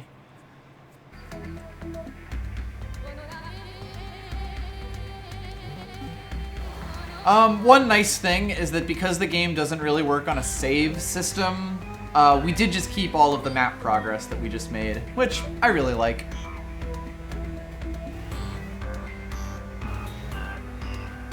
It does mean that all these boys reset, though, because the room reloaded.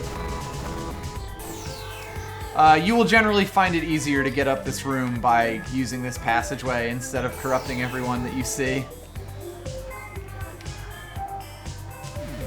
They even provide a boy right at the top for you.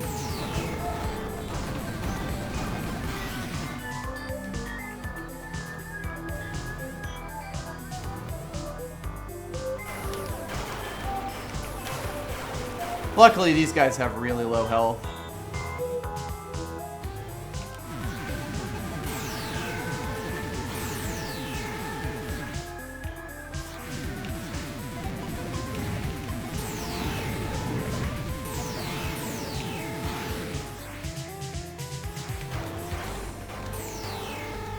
Yeah, this is definitely one of my favorite tracks in the whole game. It's just, it's so strong. Also, I believe I just heard some blocks explode. Oops. Oops, I fell in the goop.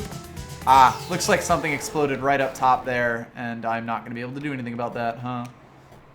Because I can't get up there. Seems to be a common problem we have, huh? Oop.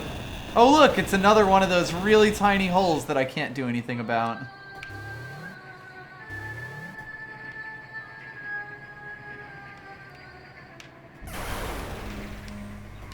Yeah, Ragni, I think I beat this game and then I went back and did a hard mode playthrough to 100% it.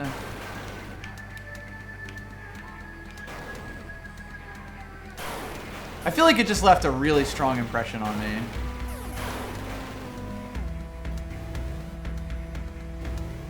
Yeah, we are not quite the good jump boy yet. Sir, looks like we're going for something, though. A field disruptor. Well, we found the high jump. There we go. We are now a much better jumpy boy than we were previously. We now have access to a lot of different things, but if I remember correctly, we still can't actually jump over the point of no return jump that we had before. Worth keeping that in mind.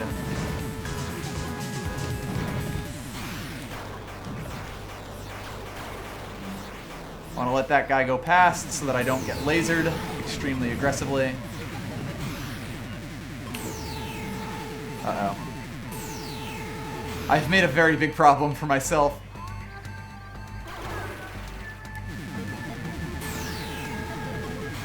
God, I need to get back.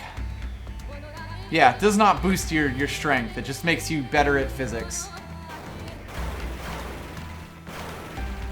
I would really have appreciated some of you to drop some health. Oh boy. You fucking teases. That is not a drillable wall, so it looks like we're not quite getting that yet. Right, I need to be very careful.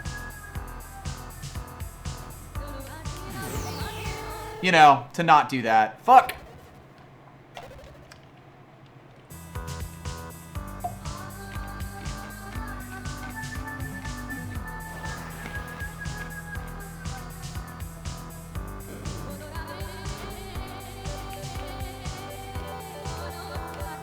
But,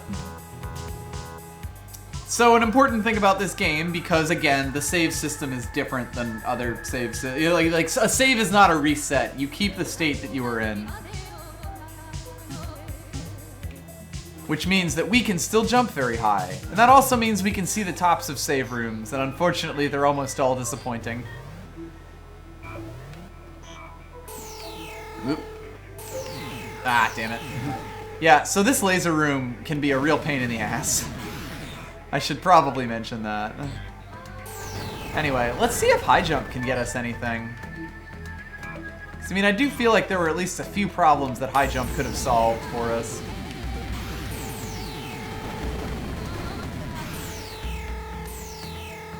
Yeah, we can send our jelly bits back to the save station for us. I don't remember which of these rooms we could definitely pass. It's not this one. May not be any of them now that I think about it, but... Whoops. Well, that actually kind of helped us.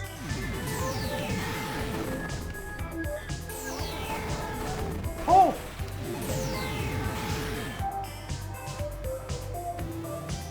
Let's see. Can we quite make this jump now? Yes, but then there's still a tiny little cavity, so... Nothing doing over there.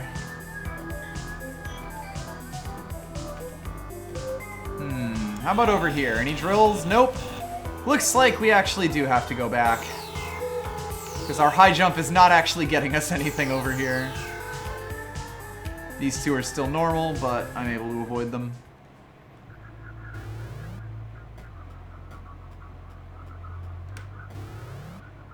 Yeah, saves are more like checkpoints in this.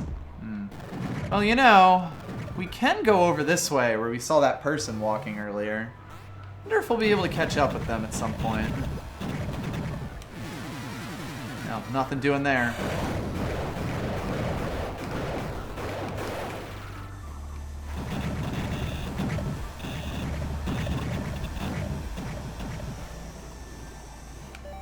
It's probably better if I just start wailing on this guy as much as possible as he closes the distance on, or before he closes the distance on me.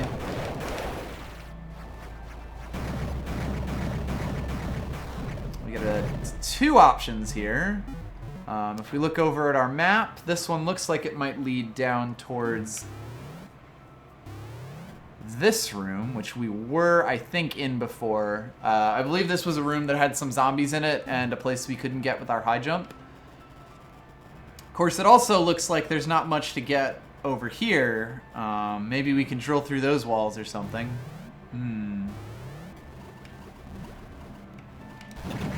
And yes, I agree with Civil Twilight. As far as like weapon swaps go, the right trigger stick is a quick swap thing. You cannot swap weapons without pausing the game in this screen, though. Anyway. So let's go back to Kilver so we can kill this thing real quick.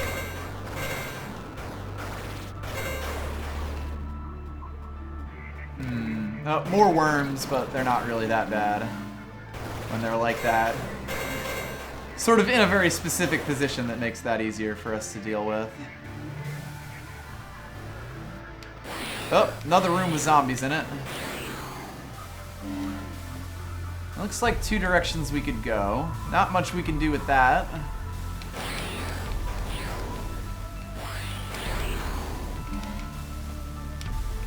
Let us see. We can go down, which once again looks like it's leading towards the place we were before. Let's see. Up has 2 more doors. And a save room with another door on the other side. God. We are just opening everything up. I think I know it's over this way, though. So this should cut off in this room or the next room? Ah, yep, this room. Trace has learned to jump real good like, but it turns out it's not quite enough. Curses, Trace. Even with the local gravity distorted. Yeah, we have not quite gotten smaller mobility power. But we have gotten the good ups. Ah, I see.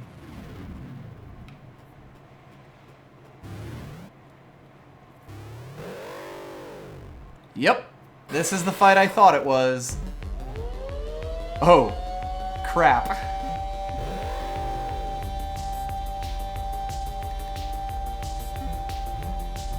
Here goes nothing. This is a fight. We need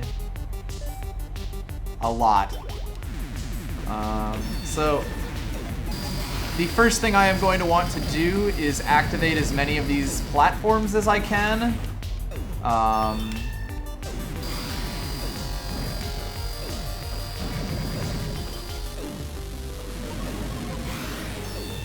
I remember this fight being quite a lot. Ow. So yeah, when we fall down in here, we don't want to have to take damage. So, now that I've got that out of the way, you can see that I am doing various amounts of damage to various parts of this guy's body.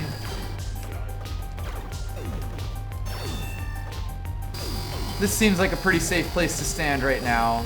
I remember I had a whole strategy for beating this giant boy back in the day. Don't quite remember what it is, but let's at least remove some of the projectiles from the screen here.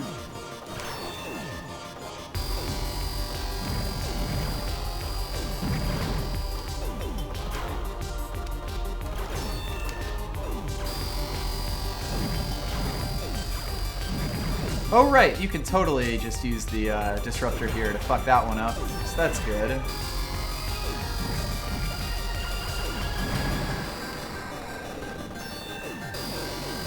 Unfortunately, this seems to have just made him angrier. Oops. In particular, this laser makes this fight fairly difficult. There we go. Let's see what we can do to at least remove these parts here.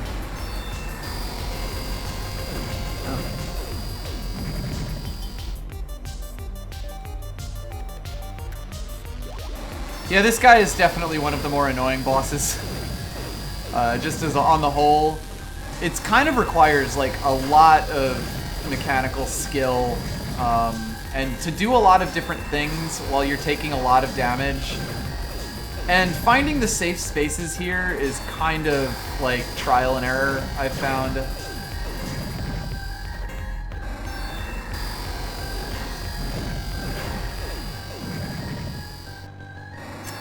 Alright, I am definitely going to have to take care of that laser at some point.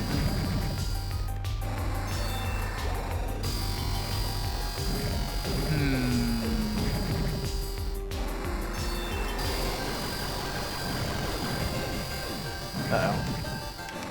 That's going to kill me, isn't it?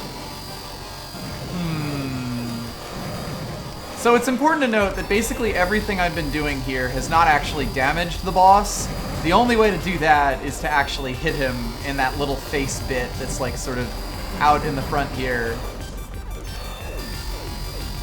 However, if you don't get rid of at least some of the difficulty spots, you will have a lot of various things.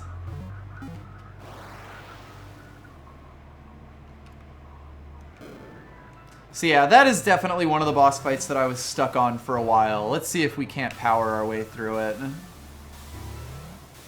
I believe there is an upgrade that you can get that helps with this quite a bit, but... Or I guess a new weapon you can get that helps, but... Sort of the mouth, but what you'll find with all of these designs is that that mouth is actually kind of a face. By the way, you can tell where the hidden blocks are because the vines are missing spots in them.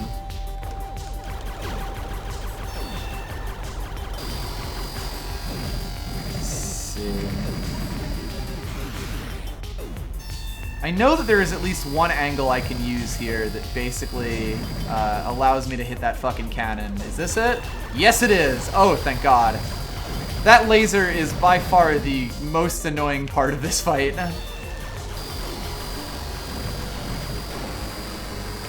There we go. So, like, even once he starts, you know, fucking you over with these volleys, once the laser is gone, the difficulty of the fight becomes a lot less.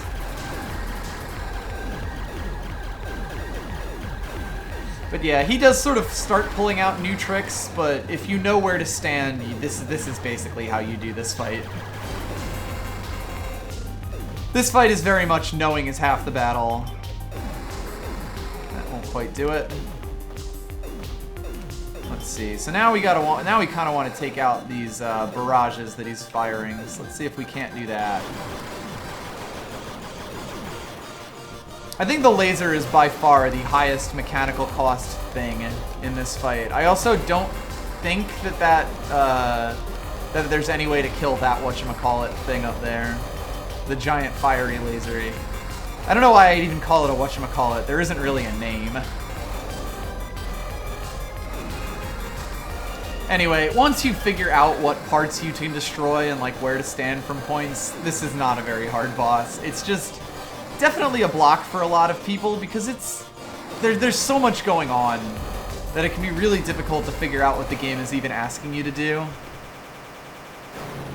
Yeah, the laser is basically the thing that covers the biggest part of the screen.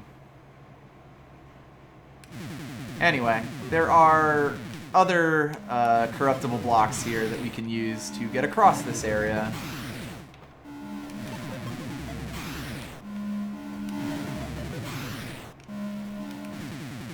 There also just seem to be a lot of walls in our way that we will discover are not drillable.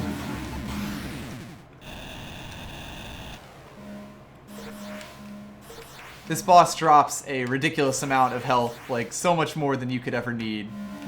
But I appreciate the sentiment. It feels real good to like grab that stuff and have it zoom in on you.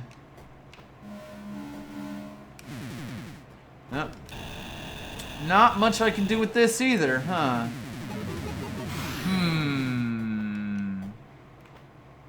There is one more door here.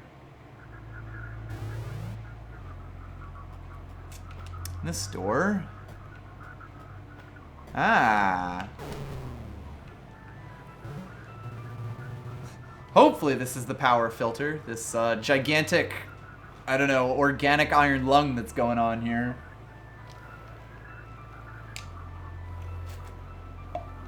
Yeah, that's definitely true, Civil Twilight. The camera pulling out is kind of a big part of that fight.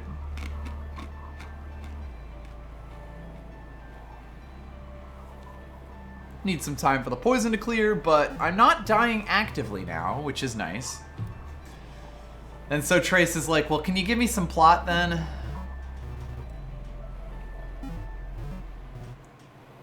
I'm listening. World Stream and Breach.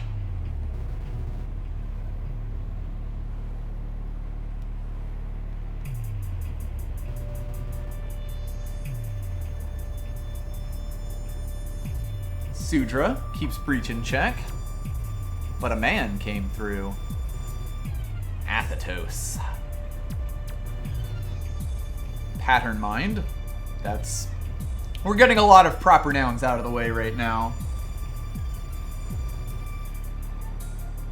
Okay.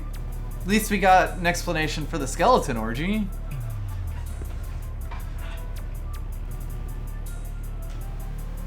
Breach attractor. Okay. Athetos is win.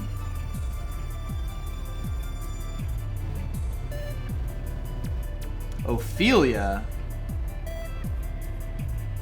So we were found in the breach, which is weird because we remember being in a lab experiment.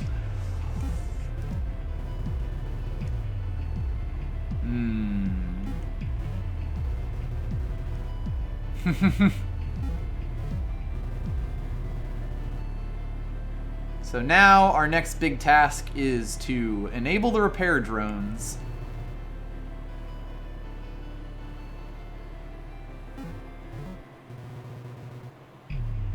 Uh-oh.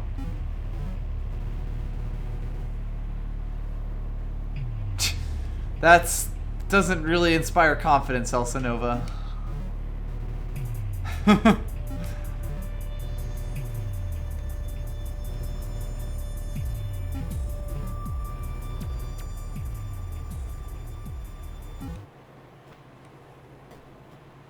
course, there is another exit to this room.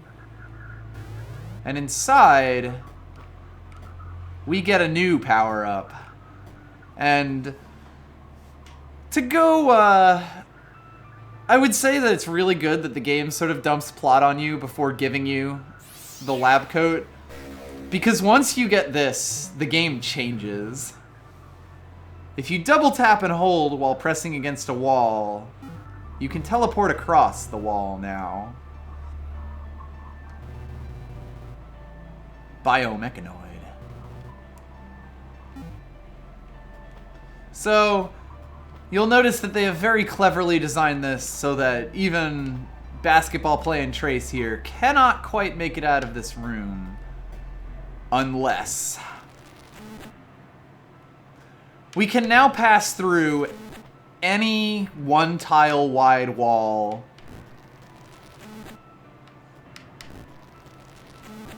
and I love this. This was sort of the exact moment in this game where I was like, oh my god, because it sort of changes the way that you look at the design of basically everything. Because now, like, I don't know, I feel like playing other Metroid-y type games, you're really told to think of walls like this and like open space like this as something that either has a destroyable block or is just completely impassable and is mostly there for like window dressing, you know? You see a health pack like that upstairs and you're like, okay, there's gonna be a destructible wall in the room next to this one to get it. But the thing that this does is that suddenly every wall that you have, or like every one tile wide wall you have seen in this game before is now something you have the power to pass through. And I fucking love that. And yeah, the sound effect is very,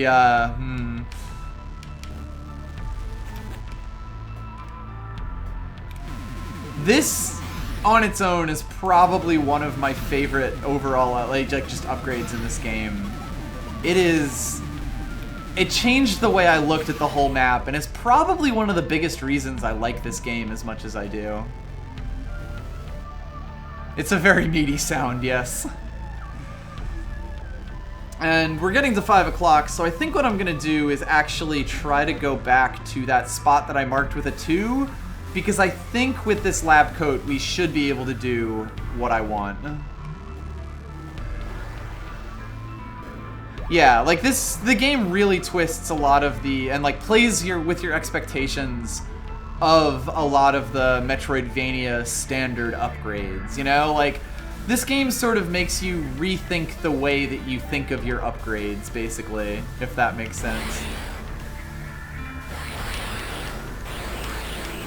That said, you can only phase through so much, and I do like that if you try to go through like a 2-tile thick wall, you basically just glitch straight back to the end. Really nice of them. I believe this is actually the path the game wants us to go to, and I think it should take us to where I want to go.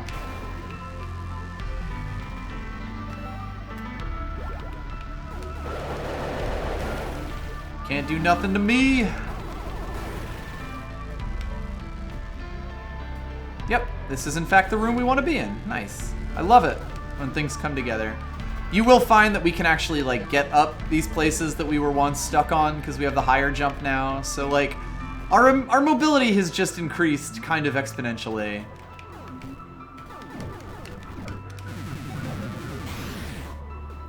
Does mean we can't actually do anything about this though, because if we, let me see. So there is a one thick wall here, but you need to be grounded to be able to walk through it. So the world is not quite our oyster yet, and we can't really do anything about this. And like, the thing I love about this is that you suddenly recontextualize the whole map in a way that you really weren't expecting at all.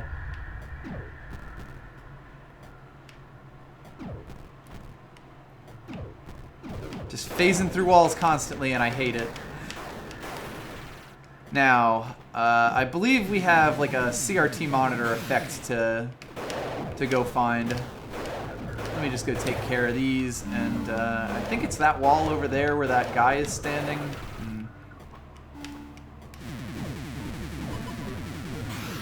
Or maybe it's like right... No, I think it's upstairs. Yeah, that is getting powerful. Really?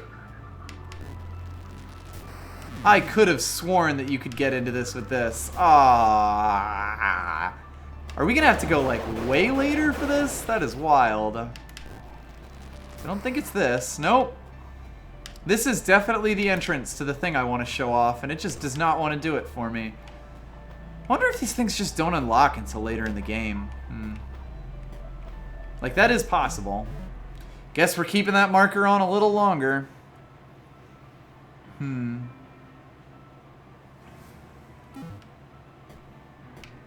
really surprised, and also it should be noted that the thing that I'm doing here is actually randomly generated on a playthrough basis, so the fact that it has shown up here is like, you know, this is not a place it's ever shown up for me before, so the stuff that's involved in it is different. I guess we'll have to see that later, though.